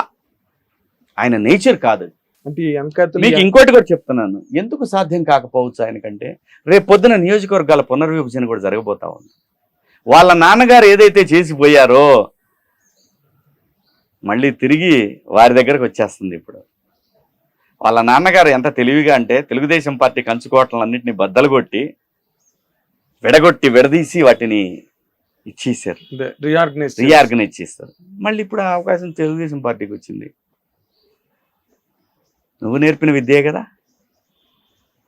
సో అప్పుడు ఇంకా నియోజకవర్గాలు పెరుగుతాయి, చాలా కష్టమైపోతుంది. అంటే ఇప్పుడు మళ్ళీ చాలా మంది తెలుగుదేశంలోకి జంప్ అవడానికి, జనసేనలోకి జంప్ అవడానికి, బీజేపీలోకి రావడానికి ట్రై చేస్తున్నారని. అంటే ప్రజలు చాలా తెలివైన వాళ్ళనే విషయం అటు చంద్రబాబు నాయుడు గారికి తెలిసింది, పవన్ కళ్యాణ్ గారికి తెలిసింది, జగన్మోహన్ రెడ్డి గారికి తెలిసింది. కాబట్టి నేను అనుకుంటున్నాను ఇందులో వాళ్ళు అందులోకి ఇందులోకి పిలుస్తారని నేను అనుకోవట్లేదు సార్. నేనైతే ఎక్స్పెక్ట్ చేయట్లేదు. ఎందుకంటే ప్రజలు ఒప్పుకునే పరిస్థితుల్లో లేరు.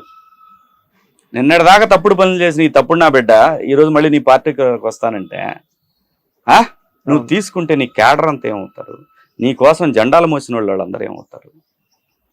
ఆయన ఒప్పుకోవట్లేదు కదా అసలు. బాబు గారు సచ్చినా ఒప్పుకోట్లా. ప్రయత్నాలు అయితే ప్రారంభమయ్యాయి. వీళ్ళు ఎప్పుడో చేసి ఉంటారు, ఈ 15-20 రోజులు మొదలుపెట్టే ఉంటారు, కానీ ఆయన ఒప్పుకోట్లా. లోకేష్ బాబు అసలు ఒప్పుకోవట్లేదంట. అదే ఇంత కష్టపడి సాధించి పవన్ కళ్యాణ్ గారి దగ్గర కుదరదు ఇలాంటివి. నిన్న రాక ఆయన అమ్మలక్కలు తిట్టి ఇవాళ ఎట్లా వస్తారు ఈ నా బిడ్డలు? అసలు ఎన్ని రకాలుగా ఆయన్ని విమర్శించారండి ఈ యాదవులు. అవును, పవన్ కళ్యాణ్ గారిని మాక్సిమం టార్గెట్ చేశారండి ఆయన్ని.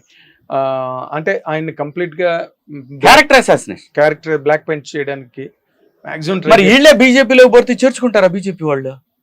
అసలే వాళ్ళకి అక్కడ రాష్ట్రంలో ఇప్పుడిప్పుడే ఎదుగుతా ఉంది పార్టీ, మళ్ళీ ఇలాంటి ప్రజల దృష్టిలో పడితే ఎలా ఉంటది? ఇది ప్రస్తుతం ఉన్న ఎమ్మెల్యేలకు కూడా గుణపాఠంగా ఉండాలా. భవిష్యత్తులో మనం జాగ్రత్తగా ఉండాలి, తప్పులు చేయకూడదు అనేది ప్రజెంట్ ఎమ్మెల్యేలకు కూడా తెలియాలా. వాళ్ళ పొలిటికల్ ఫ్యూచర్ బాగుండాలంటే జాగ్రత్తగా ఉండాలి, జనంతో జాగ్రత్తగా ఉండాలా, జనంతో జాగ్రత్తగా ఉండాలి. మన బాధ్యత ఏంటి ఎమ్మెల్యేగా అనేది తెలుసుకోవాలా. ఇప్పుడు ఆయన చంద్రబాబు గారు రాగానే ముందు అసలు పవన్ కళ్యాణ్ గారు కూడా ఆయన స్పీచ్ల్లో చాలా సార్లు చెప్పారు, హిందూ దేవాలయాల్ని పడగొట్టేయడం, అక్కడ రామ తీర్థాల్లో రాముడి విగ్రహాన్ని విధ్వంసం చేశారు. అవును. ఆంజనేయ స్వామికి విగ్రహానికి చెయ్యి విరిగిపోతే ఏమవుతుందని అడిగాడు కొడాలి నాని గారు. నగలెత్తుకెళ్ళిపోతే ఏమవుతుందని అన్నారు. ఏమవుతుందంటే ఇలాగే అవుతుంది. ఇప్పుడు తిరుపతిని కంప్లీట్ గా పూర్తిగా మళ్ళీ ఆయన చంద్రబాబు నాయుడు గారు వచ్చాక చాలా మంది మంచి మంచి వీడియోలు పెడుతున్నారు. ఎందుకంటే తిరుపతి తాలూకా శాంక్టిటీ, తిరుపతి తాలూకా పవిత్ర అది ఎక్కడికి పోదు సార్. చంద్రబాబు నాయుడు గారు ఇంకో 10 తరాలు ఆయన గుర్తించే విధంగా ఈ రాష్ట్రంలో కూటమి ఆధ్వర్యంలో పరిపాలన జరగబోతా ఉంది. అలాంటి అడుగులు వేస్తా ఉన్నారు. గడిచిన 3 రోజుల నుంచి 4 రోజుల నుంచి మనం చూస్తా ఉన్నాం.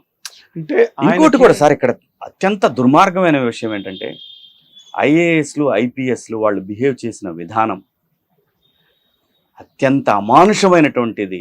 ఇది ప్రజాస్వామ్యానికి మంచిది కాదు.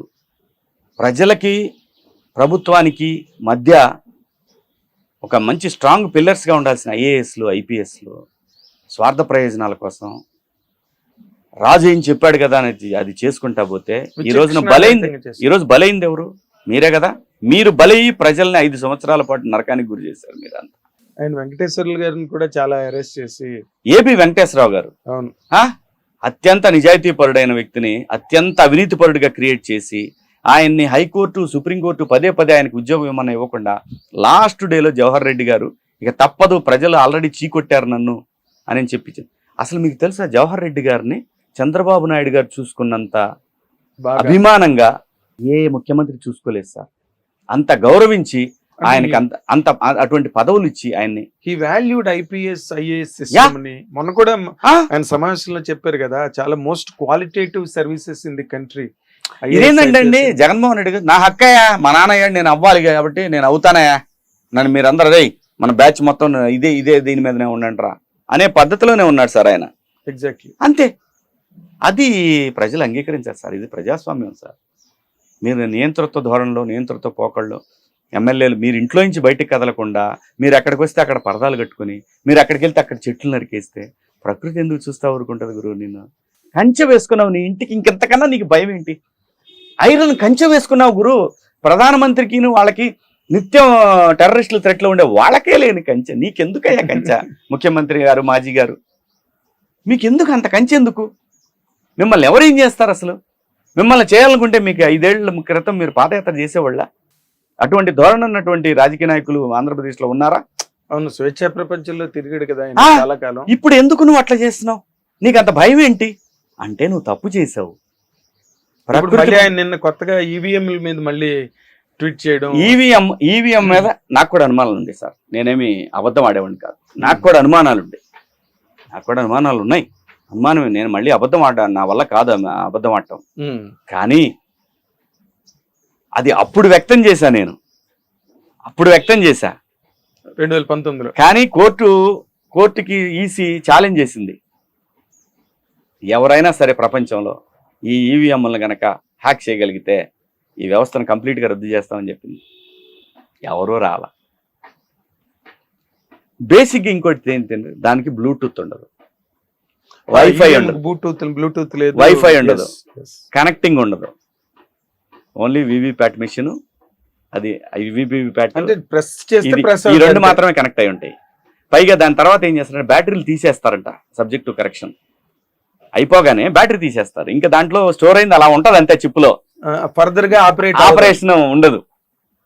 నువ్వు గెలిచినప్పుడేమో 151 సీట్లు వచ్చినప్పుడు ఈవీఎం లేదు, ఇప్పుడు ఈవీఎం వచ్చిందా మీకు? ఓకే, ఇలా అనుకుందాం. మరి నిజంగా బీజేపీ ఇలా చేసేటట్టయితే మ్యాజిక్ ఫిగర్ తెచ్చుకుంటారు కదా వాళ్ళు 300 కదా, మరి ఎందుకు 240 దగ్గర ఆగుతారు? ఇంత తెలిసినా కూడా ఈ వ్యవస్థ ఏదైతే వీళ్ళు ఏర్పాటు చేసుకున్న యూట్యూబ్ వ్యవస్థ ఉందో వీళ్ళతోటి లేదు అది ఇదైంది, లేదు అది ఇదైంది అంటే ప్రజలు ఈ రోజు నువ్వు నమ్మే పరిస్థితుల్లో అయితే లేరులేండి. ఎందుకంటే లేదు సార్, లేరండి. సుప్రీంకోర్టు కూడా దాన్ని పక్క పెట్టేసింది. అయిపోయింది, దాని గురించి అనవసరం. బ్యాలెట్ వేస్తే మాకు కూడా హ్యాపీ, నో ప్రాబ్లం, మాకు కూడా హ్యాపీ. ఇంకా అప్పుడు ఏ కూడా ఉండదు కదా, ఏదైనా రిజల్ట్ మారదు కదా, మారదు. ప్రజాభిప్రాయం నేను అనేది సాటిస్ఫాక్షన్ రేంజ్. ఇంకా అప్పుడే ఉంటది బ్యాలెట్ పేపర్ల మీద ఇంకు పోయటం, బ్యాలెట్ బాక్సులు తీసుకెళ్లి బద్దలు కొట్టి తగలబెట్టడం, ఇలాంటివి ఉంటాయి, ఇంకేదో కాండాలు జరుగుతాయి. సో కాబట్టి ఇవన్నీ కాదు సార్. ఫస్ట్ ఆంధ్రప్రదేశ్లో ఒక నిర్మాణాత్మకమైన అభివృద్ధి దిశగా అడుగులు వేస్తా ఉంది. దీనికి అడుగులు ప్రారంభమయ్యాయి. విఘ్నులైన ప్రతి ఒక్కరూ స్పందించి విషం చిమ్మాలనుకుంటున్న ఈ ఛానల్స్ని చూడొద్దు. ఒక 3 ఛానల్స్ అమరావతి రైతుల మీద, అమరావతి మీద విషం చిమ్మి, చంద్రబాబు నాయుడు గారి మీద విషం చిమ్మినటువంటి వీళ్ళు ఈ ఛానల్స్ని ప్రజలు ఎవ్వరూ కూడా చూడొద్దు. ఒక టెక్నిక్ ఏం ప్లే చేశారంటే, కొన్ని ఛానల్స్ డిబేట్లు ఆపేసింది, ఎందుకంటే ఎవరు రావట్లేదు, గెస్టులు రావట్లా, ఆపేసి ఓనర్స్కి ఏం చెబుతున్నాయి, సార్ ఇప్పుడు వీళ్ళు రావట్లేదు కదా, మనం కూడా ఈ 2 నెలలు ఆగుదాము, 2 నెలలు ఆగి ఈ లోపు అంతా కూడా పాజిటివ్ వేసేద్దాం సార్, పాజిటివ్ వేసేసి ఇంకా ఆ తర్వాత మనం ఏదోటి మేనేజ్ చేసుకొని మళ్ళీ లైవ్లు పెడదామండి, మళ్ళీ మొదలు పెడదామని చెప్తున్నారు. అది ఈ జన్మకి జరగని పని. క్షమాపణలు చెప్పి ఎవరైతే ఈ అతి తెలివి 10th క్లాస్ జర్నలిస్టులు ఎవరైతే ఉన్నారో, స్టాన్ఫర్డ్ లో 10th క్లాస్ చదువుకున్న జర్నలిస్టులు ఎవరైతే ఉన్నారో, స్టాన్ఫర్డ్ లో వీడు ఒకడున్నాడు, పొట్టోడు ఒకడు ఉన్నాడు, వాడు స్టాన్ఫర్డ్ 10th క్లాస్, గుంటూరులో స్టాన్ఫర్డ్ ఉంటది, దాంట్లో 10th క్లాస్ వాడు, 10th లోపే, 10th కాదు 8th గ్యారంటీ. వాడు ఇచ్చిన ఐడియాలు, ఐడియాతోటి మనం మళ్ళీ లోపల ఉన్నటువంటి క్లోజ్డ్ ఫ్రెండ్స్ అంతకుముందు పెట్టుకుంటారు కదా, వాళ్ళతో దూరదామనే ప్రయత్నం. మరి అటువంటిప్పుడు చంద్రబాబు నాయుడు గారి కుటుంబాన్ని, ఆయన సతీమణ్ణి, ఆయన కొడుకుని, ఆయన కోడల్ని రోడ్ల మీదకి లాగిన ఈయన బిడ్డల్ని వాళ్ళు క్షమిస్తారా? సమస్య లేదు. ప్రజలు క్షమిస్తారా? సమస్య లేదు. మీ ఛానల్స్ ఉన్న దేనికోసం? ప్రజలకి ప్రభుత్వానికి మధ్య ప్రజల పక్షాన నిలబడి పోరాటం చేయటానికి, మీ సొంత ప్రయోజనాల కోసం, మీరు డబ్బులు సంపాదించుకోవటం, మీ బిడ్డల భవిష్యత్తుల కోసం 6 కోట్ల మంది ప్రజల బిడ్డల మీద మీరు విషం చిమ్ముతా ఉంటే ప్రజలు చూస్తారా? మీ 3 ఛానల్స్కి సమాధి కట్టారు అక్కడ ఆంధ్రప్రదేశ్లో, గుర్తుపెట్టుకోండి. మీ 3 ఛానల్స్ని ఎప్పటికీ ప్రజలు చూడరు. ఎందుకంటే మీకు మళ్ళీ ఒక అవకాశం ఇస్తే మీరు మళ్ళీ విషం చిమ్మి ఇంకొక 5 ఏళ్ళు మళ్ళీ తీసుకొచ్చి జగన్మోహన్ రెడ్డి నాడు కూర్చోబెడతారు అని భయం జనానికి. అది జరగదు. మీరు మోకాళ్ళ మీద కూర్చొని అమరావతి రైతుల దగ్గరికి వెళ్ళి మీ 3 ఛానల్స్ ఓనర్స్, ఈ లోపల ఉన్న ఈ ఎడిటర్ ఎదవలో మమ్మల్ని తప్పుదారి పట్టించారు, మమ్మల్ని క్షమించండి అమ్మా అని చెప్తే అప్పుడు మీరు అమరావతి దగ్గరకు రావటానికి, క్యాపిటల్కి రావటానికి ఏమన్నా ఆలోచిస్తారేమో. మీరు క్షమాపణలు చెప్పకుండా మీ ఇష్టం వచ్చినట్టు వచ్చి మమ్మల్ని గుండెల మీద తొక్కి ఆడపిల్లల చూపించిన అంగాలు చూపిస్తూ, వాళ్ళకి వేసుకున్న తాలిబొట్లు బంగారపు తాలిబొట్లు అని చెప్పి వెకిలిగా మాట్లాడుతూ విధ్వంసం చేసి పెట్టారే గడిచిన 5 సంవత్సరాలు. ప్రజల అమాయకుల సద్దాం హుస్సేన్లు పెద్దోళ్లే సంకనాగిపోయారు ఈ భూమి మీద. మీరంతా, మీ సంపాదనలు ఎంత, మిడిమిడి సంపాదన మీదంతా ఎక్కడి నుంచో ప్రజలను దోచుకొని ఛానల్స్లో మీరు చేస్తున్న విశృంఖలత్వాన్ని చూస్తూ ఊరుకుంటారా? ప్రజలు ఊరుకోరు, ప్రకృతి అసలు ఊరుకోదు. ఇప్పుడు రిషికొండ ప్యాలెస్ పరిస్థితి ఏంటి సార్?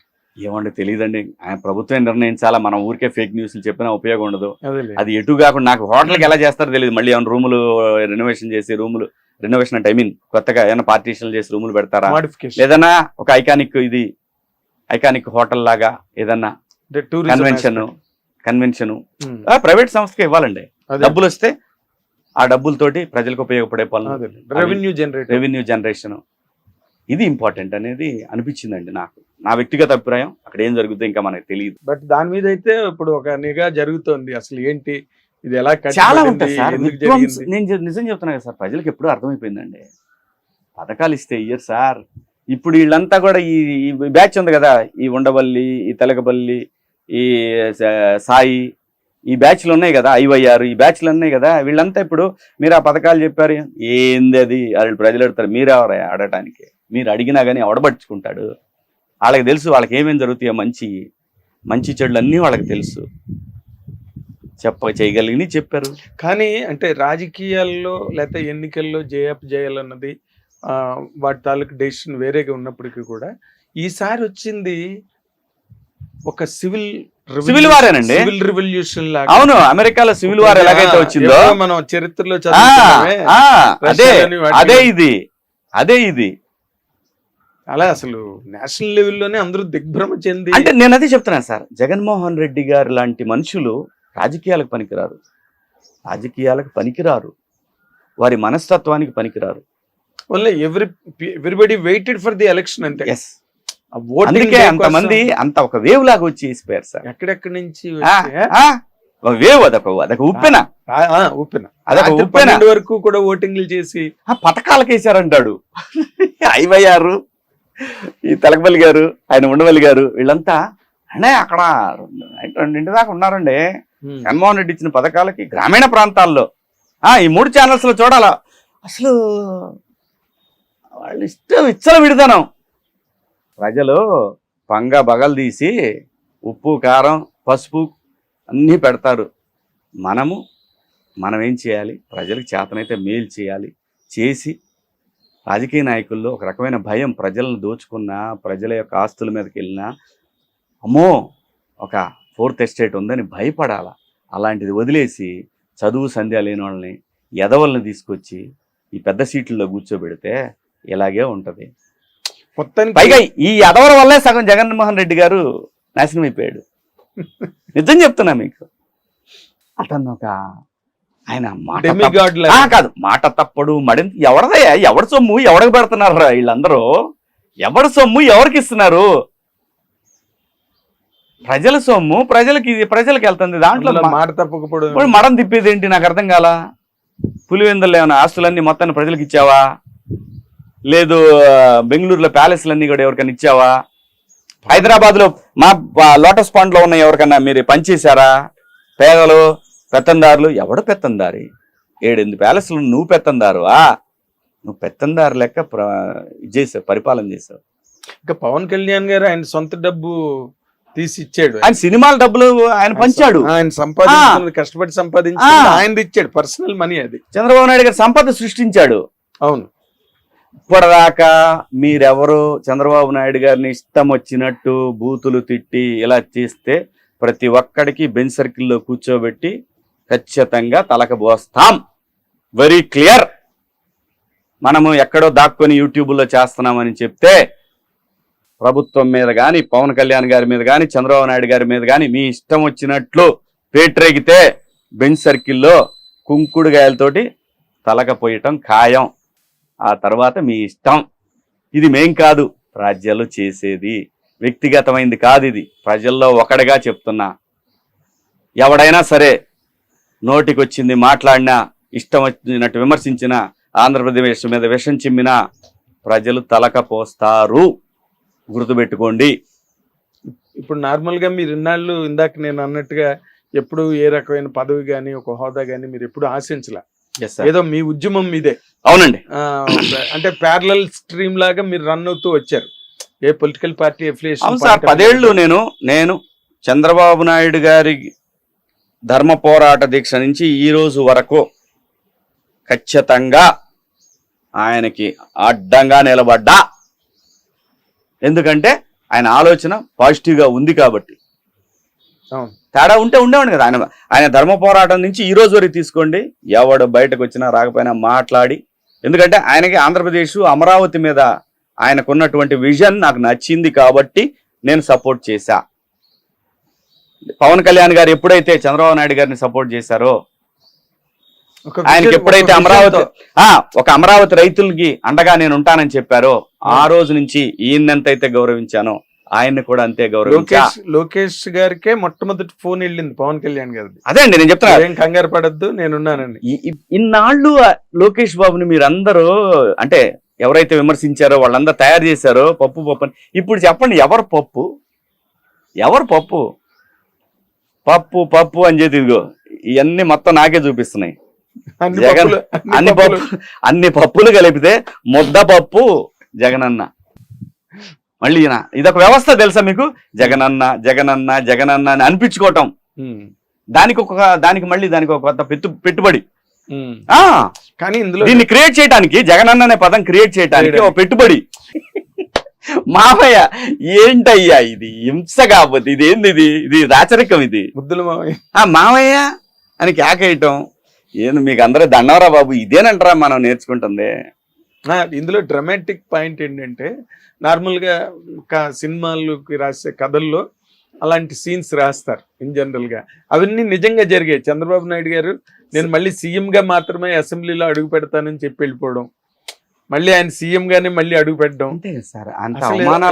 డ్రామాటిక్ గా ఈసారి ఎలక్షన్స్ లో టూ మెనీ డ్రామాటిక్. ప్రజలు పిచ్చోళ్ళు కదా సార్. చంద్రబాబు నాయుడు గారిని 3 సార్లు ముఖ్యమంత్రిగా చూశారు. ఆయన విజన్ తెలీదా? 2019 ఎలక్షన్లో కూడా తనకు కలిసి వచ్చిన అంశం ఏంటంటే, చంద్రబాబు నాయుడు గారికి కలిసి రాని అంశం ఏంటంటే, ఆ రోజున కొంతమంది ఎమ్మెల్యేలు విచ్చలవిడితనం చేశారు. నేను పబ్లిక్గానే విమర్శించా దాని గురించి కూడా. దానివల్ల నాయకుడిగా ఆయన అద్భుతంగా చేసినా కూడా ప్రజలు గమనిస్తారు సార్. ప్రజలు గమనిస్తారు. ఒక లేని ఎటువంటి నాయకత్వ లక్షణాలు లేని ఒక వ్యక్తిని ప్రజలు ఒక అవకాశం అనే పదాన్ని, రాజశేఖర రెడ్డి గారు ఒక దేవుడు అనే ఆలోచనని, వాళ్ళ అబ్బాయి కూడా ఏదో చేస్తాడనే ఆలోచన కలగలిపి ఈయనకి బ్యాడ్ టైంగా వచ్చింది. కానీ లేకపోతే చంద్రబాబు నాయుడు గారికి వీళ్ళకి ఒక పోలిక అండి? అసలు కంపారిజన్ లేదు. అసలు ఏమన్నా కంపారిజన్ అండి వీళ్ళకి? No comparison. చంద్రబాబు నాయుడు గారు అనే వ్యక్తి రేపు అమరావతి అనేది భవిష్యత్తులో ఎంత పెద్ద రాజధాని అవుతుందో ఆ రోజు వరకు కూడా గుర్తుపెట్టుకుంటారండి. అలాంటి ప్రణాళికలతో ఏర్పడ్డటువంటి డిజైన్ అండి అది. ఇదే జర్నలిస్టులు ట్రేడింగ్ జరిగింది దానిలో సార్. నమ్మారా ప్రజలు? నమ్మలేదుగా. అవును. ఒక రాజధాని లేకుండా రాష్ట్రాన్ని నడపడం, 3 రాజధానులు అంటాం, ఎవడ హర్షిస్తాడు ఇదంతా? ఇప్పటికి అది కూడా మీరు ఒకటి గమనించాల్సింది ఏంటంటే, 3 రాజధానులు అన్నారు. పోనీ దానికి ఏమైనా ఒక ప్రాతిపదిక, ఓ ప్రణాళిక ఆయన ఏమనుకుంటే అదేనండి. రాజధానిలో రిషికొండలో కట్టారు ఒకటి ప్యాలెస్, మైసబులాడిది. అసలు అవన్నీ ఏం లేదు సార్. ఆయన రాజుగారు ఏదనుకుంటే అదే. ఇవాళ ఇది కాదు అనుకుంటే ఇది కాదు. ఈ వెనకాల ఈ మొత్తం బ్యాచ్ ఒకటి ఉంది కదా, ఒక వ్యవస్థ ఉంది కదా ఇతనికి. ఆ వ్యవస్థ అది కరెక్టే. ఒకే రోజు మర్డర్ జరిగిన రోజు, ఆయన వాళ్ళ బాబాయ్ వివేకానంద రెడ్డి గారు మర్డర్ జరిగిన రోజు 3 స్టేట్మెంట్లు. గుండెపోటు చంద్రబాబు నాయుడు చేశాడు అనే, దాని తర్వాత ఆత్మహత్య, లేదు ఎవరో హత్య చేశారు. ఇలాంటి 3 స్టేట్మెంట్లు ఒకేసారి రోజా ఇచ్చారు. రోజా 3 ఉంటాయి ఆవిడ రికార్డెడ్ గా. అదేవిధంగా విజయసాయి రెడ్డిది. ఆ తర్వాత నారాసుర రక్త చరిత్ర. సో సచాన్ ఇటువంటి మనుషులు మళ్ళీ ఆంధ్రప్రదేశ్లో ఎవరు వచ్చినా పర్వాలేదు, ఇటువంటి మనుషులు మాత్రం రాకూడదు. షర్మిల వచ్చినా పర్వాలేదు, కొంచెం సెన్స్ ఉంది ఆవిడకి. ఎవరు వచ్చినా పర్లేదు, కానీ ఈయన మాత్రం రాకూడదు సార్. ఈయన వస్తే మాత్రం ఆవిడ అంత పాయింట్ ని మేము సిద్ధం అంటున్నావు, దేని సిద్ధం? ఒక పేపర్ లేకుండా మాట్లాడుద్దండి, గంటల తరబడి మాట్లాడగలుగుతా ఒక పేపర్ లేకుండా. మంచి ఆరేటర్. మరి నేను అంటున్నాను అది కాదు, అవగాహన లేకుండా ఈయనకి ఏది లేదు. మొన్న కనీసం నేను ఎందుకు ఓడిపోయానో నాకు తెలియట్లేదు, ఏమైపోయారో తెలియట్లేదు, ఎక్కడ పోయారో తెలియట్లేదు, ఇదంతా ఇక్కడ చెబుతున్నాడు. అదే అంటే ఇవి ఇప్పుడు మనం మాట్లాడుకున్నవన్నీ కూడా ప్రజల కళ్ళ ముందు ప్రత్యక్షంగా జరిగినాయి సార్. కొత్తగా మాట్లాడట్లేదు, మీరేం కొత్తగా చెప్పట్లేదు, మేమేం కొత్తగా అడగట్లే. అన్ని కళ్ళ ముందు ప్రత్యక్షంగా కళ్ళకు కట్టినట్టుగా జరిగినవి ఇవన్నీ కూడా. ఇప్పుడు మీరు చెప్పారు ఇలా చూసి మాట్లాడారు, ఇవన్నీ మనం చూసినవే కదా. మనం చూసినవే. మళ్ళీ చివరిగా నేను ఒకటే చెప్తున్నాను, ఏ యూట్యూబర్స్ అయినా, ఏ తెలకపల్లి రవి గారైనా, ఉండవల్లి గారైనా, ఐవైఆర్ గారైనా, ఐవైఆర్ కృష్ణారావు గారు అయితే ఆయన అడ్మినిస్ట్రేషన్లో ఉన్నాడు, కానీ చాలా రిటైర్ అయి బయటకు వచ్చిన తర్వాత చిల్లర ఆలోచనలు, స్వార్థపూరితమైనటువంటి మాటలు ఆయనవి. పెద్దవారు ఆయన, గౌరవం ఉంది ఇంకా పోలా, కానీ వారి ప్రవర్తన, ఆ మాట్లాడే తీరు, అవన్నీ కూడా 2 నాలుకల ధోరణులు, ఇవన్నీ వారికి అంత శోభన ఇవ్వండి. ఎక్కడో బయాస్డ్ అయిపోయి ఎందుకంటున్నాను అనేది రిటైర్ అయిపోయాము, 70 వస్తున్నాయి, దీని తర్వాత ఎప్పుడు సస్తామో తెలీదు. ఎవరి గురించి దేనికోసం ఇది? చేతనైతే 4 మంచి మాటలు, నలుగురికి దారి చూపించే మాటలు మాట్లాడండి. చంద్రబాబు నాయుడు గారిని పొగడమంటలా మిమ్మల్ని. బయాస్డ్ వద్దు, అది బయాస్డ్ గా నిర్మాణాత్మకమైన సహకారం ఇవ్వండి, బేస్డ్ గా నిర్మాణాత్మకంగా సహకారం ఇవ్వండి. యా, మీరు ఇప్పుడు ఈ జీవో తెచ్చారయ్యా, ఈ జీవో వల్ల ఈ ఉన్నయం చూసుకోండి. అలాగే ప్రభుత్వం కూడా ఇక నుంచి ప్రజల ముందు పెట్టాలని ఫిక్స్ అయినట్టుంది ప్రతి ఒక్కటి కూడా. అలా అయితేనే ట్రాన్స్పరెన్సీ వస్తుంది. Very important. పెడతారండి, నేను అనుకుంటున్నా పెడతారనుకోండి. అన్ని ప్రతి ఒక్కటి ప్రజల ముందు పెట్టాలి. అంటే చంద్రబాబు నాయుడు గారు గతంలో కూడా ప్రజల వద్దకు పాలన ఇలాంటి కార్యక్రమాలన్నీ చేసి ఉన్నాయి సార్. ఇప్పుడు అన్నిటిని మళ్ళీ ఫోర్స్ లోకి తేవాలి, తెస్తారండి. అది ఆయనకి ఈ టర్మ్ ఒక కొత్త చంద్రబాబు నాయుడు. పవన్ కళ్యాణ్ గారు కూడా వాళ్ళ పార్టీ సమావేశంలో ఒక మాట చెప్పారు. మన ఆఫీసు పిఠాపురంలో 24 గంటలు ప్రతి 24 గంటలు లైవ్ లో ఉండాలి. ఎందుకంటే ఎవరికి ఎప్పుడు ఏ అవసరం వస్తుందో, ఏ అగత్యం ఏర్పడుతుందో. ఇది వాస్తవం అండి. మీరు ప్రజలుకి అవసరం వచ్చింది, మేము ఉన్నాము అని చెప్పడానికి ఓపెన్ చేసి పెట్టమన్నారు కదా. అలాగే గత ప్రభుత్వంలో సార్ ఒక కులాన్ని దోషిగా చూపిస్తూ ఆ కులానికి సంబంధించిన సిఐల్ని, డిఎస్పీల్ని మొత్తాన్ని, వాళ్ళకి శాలరీలు కూడా లేవు సార్, వాళ్ళకి శాలరీలు కూడా లేవు. అదే ఆయన వెంకటేశ్వరరావు గారు చెప్పారు కదా, నాకేదో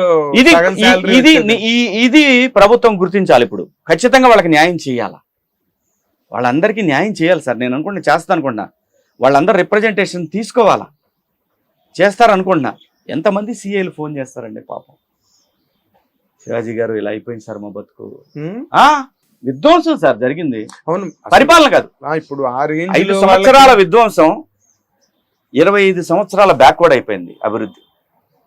మళ్ళీ ఇప్పుడు స్క్రాచ్ నుంచి మొదలు పెట్టాల. నాకు ఒక మంత్రి నాకు పోలవరం అర్థం కాలేదని మాట్లాడితే ఇంకేం చెప్పాలి అతనికి? అదే అదే అదే చాలా గొప్ప విషయం అనుకుంటున్నాడు. ఇప్పటికి కూడా వాళ్ళు ఆ భ్రమంలో ఉన్నారు సార్. వాళ్ళు అలా తయారు చేశారు. ఆ మత్తు పదార్థాలు ఇచ్చి తయారైతున్న వాళ్ళు ఎట్లుంటారు అట్లా ఉన్నారు వీళ్ళంతా. రియాలిటీలో రావట్లే. అరే బాబు, జనం చూస్తున్నారు రా బాబు, వినంటారు అంటే వింటలా. Thank you sir. Good. Thank you Nagendra గారు. మళ్ళీ కలుద్దాం మనం తప్పకుండా. మనం కలుద్దాం. బట్ నేను ఐ అప్రిషియేట్, ఎందుకంటే మీరు సినిమా ఇండస్ట్రీకి రావడం దగ్గర నుంచి నాకు తెలుసు. But you grew up to be voice of the public, voice of welfare. ఇలాంటి ఒక ట్రాన్స్ఫర్మేషన్ చాలా తక్కువ మందిలో చూసాను నేను. రియల్లీ నాకు ఇష్టం సార్. చిన్నప్పటి నుంచి నేను బేసిక్ నేను ఎప్పుడు ఏదో మీ సినిమాలు మీరు చేసుకుని ఏదో వెళ్ళినప్పుడు ఒకసారి జయ్యని అలా వెళ్ళిపోకుండా, నాకు చిన్నప్పటి నుంచి కూడా అండి. అంటే చిన్నప్పుడు ఊళ్ళల్లోకి కాన్వాయిలు వచ్చాయి. ఇవి క్యాన్వాస్కి వచ్చేవాళ్ళు వీళ్ళు, జనతా పార్టీ వాళ్ళు, ఆవు దూడ అని, నాగలు పట్టిన రైతు, ఇవన్నీ కూడా చాలా మాకు సకృతి రామయ్య గారు అని ఇలా ఉన్నారండి కొంతమంది అక్కడ. వీళ్ళందరూ కూడా వాటి వెనకాల పరిగెత్తే ఉండేమో తెలియదు నాకు. దీనికోసం నాకు ఇది పిచ్చి. నాకు అదే చిన్నప్పటి నుంచి ఉంది నాకు. అంటే నేను ఇంకొక ఇంపార్టెంట్, మీరు ఏదైనా ఈసారి మీకు ఏదైనా ఒక ప్రత్యేకమైన స్థానం లభించే అవకాశం ఉందా? ఎందుకంటే ఎఫ్డీ చైర్మన్ కానీ లేకపోతే, ఎందుకంటే మీరు ఫక్త సినిమా పర్సన్, హీరో, ఎన్నో అద్భుతమైన సినిమాల్లో ఇంద్ర సినిమా దగ్గర నుంచి మంచి మంచి క్యారెక్టర్లు చేసిన మనిషి మీరు. నాది 100 సినిమా దగ్గరకు వస్తుందండి. అవునా? 100 సినిమా దగ్గరకు వస్తుంది. 3 సినిమాలు అయిపోతే 100 సినిమా అవుతాయి. ఓకే. అంటే నేను ఏదో ఆశించి అయితే చేయలేదండి. నేను ఇప్పటివరకు ఆంధ్రప్రదేశ్ కి ఆశించి, అది పబ్లిక్ కి కూడా బాగా తెలుసు, ఆశించి చేయలేదు. నాకు ఇంకో కోరిక కూడా ఉంది. ఆంధ్రప్రదేశ్ లో కూడా పరిశ్రమ ఉండాలి అనే కోరిక అయితే ఉంది, మొదటి నుంచి ఉంది నాకు అది.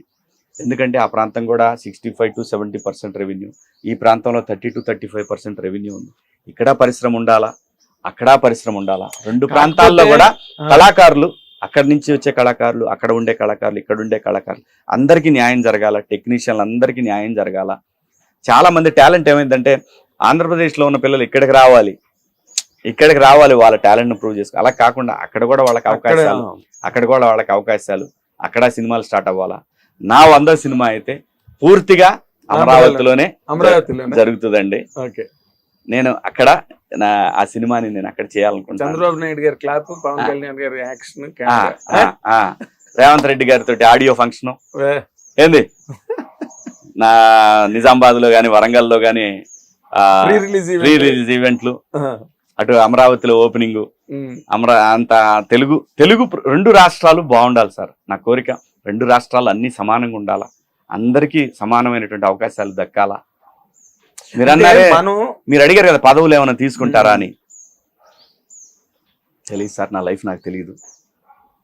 నేనైతే ఏది కూడా మీ సూటబుల్ పోస్టులు FDC గాని అలాంటివి. అదే సార్ నేను అనేది, మీరుంటే అఫ్ కోర్స్ పవన్ కళ్యాణ్ గారు అక్కడ ఉన్నారు, సూపర్ పవర్ అక్కడ ఉంది, ఆయనకి తెలియదేం కాదు సినిమా ఇండస్ట్రీ గురించి. వాళ్ళే ఒక ఇండస్ట్రీ. 26 సంవత్సరాలు అయింది సార్ నేను వచ్చి పరిశ్రమకి. 26 ఏళ్ళు అయింది. తెలుగు చిత్ర పరిశ్రమ చెన్నై నుంచి ఆంధ్రాకి అంతవరకు వచ్చింది. అలాగే నేను ఆంధ్రప్రదేశ్ లో కూడా పరిశ్రమను చూడాలనుకుంటున్నా. అంటే వైజాగ్ లో మనకి సినిమా ఇండస్ట్రీ సినిమాలు 100 జరిగినాయి వైజాగ్ లో. కులగోత్రాల సినిమా. నేను ఒకటి చెప్తా సార్, చాలా మందికి రాజమండ్రి అపోహ ఉందండి, పరిశ్రమ వైజాగ్ కి వెళ్ళిపోవాలి అనే అపోహ ఉంది. నా దృష్టిలో ఎప్పుడైనా సరే సార్, క్యాపిటల్ సిటీలో పరిశ్రమ ఉండాలండి. దానివల్ల క్యాపిటల్ సిటీకి గ్లామర్ వస్తుందండి. హైదరాబాద్కి గ్లామర్ వచ్చింది అంటే ఇక్కడ జరిగే సినిమా ఈవెంట్లు, ఇక్కడ జరిగేటటువంటి రకరకాల ప్రోగ్రామ్స్, సినిమా షూటింగ్స్ తో కళకళలాడుతా హైదరాబాద్కి ఒక రకంగా బ్రాండ్ క్రియేషన్ లో ఇది కూడా హెల్ప్ అయిందండి. అలాగే పరిశ్రమ అమరావతి కేంద్రంగా ఉండి అటు ఉత్తరాంధ్రలో ఉన్నటువంటి విశాఖపట్నంలో మనం వద్దన్న ఆంధ్రప్రదేశ్ నుంచి కానీ భారతదేశంలోని అన్ని ప్రాంతాల నుంచి వచ్చి అక్కడ షూటింగ్లు జరుగుతాయి. దాంట్లో ఏం తిరగలేదు. ఆ ప్రాంతంలో కూడా జరగాల. తిరుపతి ప్రాంతంలో, రాయలసీమ జిల్లాల్లో తిరుపతి ప్రాంతంలో కూడా అక్కడ కూడా ఎంతో కొంత దాని సిగ్నిఫికెన్స్ ఉండాలా. ఉత్తరాంధ్రలో ఉన్నటువంటి ఆ కోస్టల్ జిల్లాలన్నింటిలో కూడా మీకు తెలుసు, ఈస్ట్ వెస్ట్ లో మనం రెగ్యులర్ షూటింగ్లు చేస్తాం, వద్దన్నా చేస్తాం. అయితే ఏంటంటే క్యాపిటల్ సిటీలో పరిశ్రమ అనేది అది ఉండాలా. ఆఫీసెస్ మిగతా షూటింగ్ అంతా వైజాగ్ జరిగింది, మనకు తెలియదు. అది మరి వైజాగ్ అనేది ప్రకృతి ఇచ్చిన ఒక వరం, దాన్ని ఎలా కాదనుకుంటారు. నాగిరెడ్డి గారు నిన్న మీతో కూడా నేను ఫోన్ లో మాట్లాడుతున్నాను. వైజాగ్ లో డెవలప్ చేయండి ఇండస్ట్రీని, మెడ్రాస్ కున్న అడ్వాంటేజెస్ అన్ని వైజాగ్ వాళ్ళే వస్తున్నారు కదా అక్కడికి. వాళ్ళు బాలచంద్ర గారు ఎన్ని సినిమాలు అదే అసలు అద్భుతం అండి. కానీ వైజాగ్ లాంటి లొకేషన్ చుట్టూరా గ్రీన్ విలేజెస్ ఎన్ని. అలాగే మీకు ఇంకా కొత్త ఇప్పుడు మనం ఎట్లయితే తెలంగాణ జిల్లాల్లో ఇటు కరీంనగర్ వెళ్ళి సిద్దిపేట అవతల ఊళ్ళకి వెళ్ళి అటు వెళ్ళి లోపలికి వెళ్ళి ఇప్పుడు షూటింగ్ చేయట్లా, అలాగే బాపట్లలో అద్భుతమైన బీచ్ ఉంటదండి మాకు. అవును, బాపట్లలో అద్భుతమైన బీచ్. అలాగే నెల్లూరు దగ్గర మైపాడు బీచ్ అద్భుతంగా ఉంటాయి. మీకు అసలు కోస్టల్ బెల్ట్ అంతా కూడా బ్రహ్మాండంగా ఉంటుంది సార్ లొకేషన్స్. సో ఏంటంటే ప్రతి ప్రాంతంలో కూడా సినిమాకి సంబంధించి చెప్పింది ఏంటంటే, ఇప్పుడు మన వాళ్ళు ఎప్పుడు వెళ్తున్నారు కోస్టల్ జిల్లాల్లో షూటింగ్లు చేస్తున్న 100 సినిమాలు జరిగినాయి. బట్ మీరు చెప్పిన ఎడిషనల్ స్పెషల్ పాయింట్ ఏంటంటే క్యాపిటల్లో సినిమా హడావిడి, సినిమా అది దానికి క్యాపిటల్ సెలబ్రేషన్ అన్నది క్యాపిటల్ లో ఉండి తీరాలి. ఉంటే ఏంటంటే క్యాపిటల్ ఎలివేట్ అవుతుంది. ఏదైతే బ్రాండ్ ఉందో ఆ బ్రాండ్ ఎలివేట్ అవ్వాలి. ఒక రాష్ట్రానికి మెడ్రాస్ విడిపోయిన రాష్ట్రం కదా సార్. నేను ఇది హైదరాబాద్ నగరం ఎలాగైతే ఉందో ఆ రాష్ట్రానికి కూడా ఒక నగరం కావాలి కదా. ఆ నగరం దాని గురించి ఒక సపోజ్ మన సినిమా ఫంక్షన్ లో కూడా కొన్ని జరుగుతూ ఉంటాయి, ఐఫా అవార్డ్స్. అవును, ఇలాంటి ఫంక్షన్స్ అన్ని కూడా అక్కడ జరిగినాయి. అమరావతిలో ఐఫా అవార్డ్స్ జరిగినాయి, లేదా సమ్ ఫంక్షన్స్ జరిగినాయి, నంది అవార్డ్స్ జరిగినాయి. ఇక్కడ ఎట్లయితే గద్దర్ అవార్డ్స్ అంటున్నారు, అక్కడ నంది అవార్డ్స్ అక్కడ మనకు జరుగుతాయి. ఇదంతా కూడా క్యాపిటల్ జరగాల. దాని వల్ల ఏమైంది, క్యాపిటల్ బిల్డ్ అయింది. భావితరాలకి మాకు క్యాపిటల్ ఉంది, ఒక ప్రైడ్, అమరావతి ప్రైడ్ అనేది వస్తుందని నాకు అనిపించింది. నా వ్యక్తిగత అభిప్రాయం.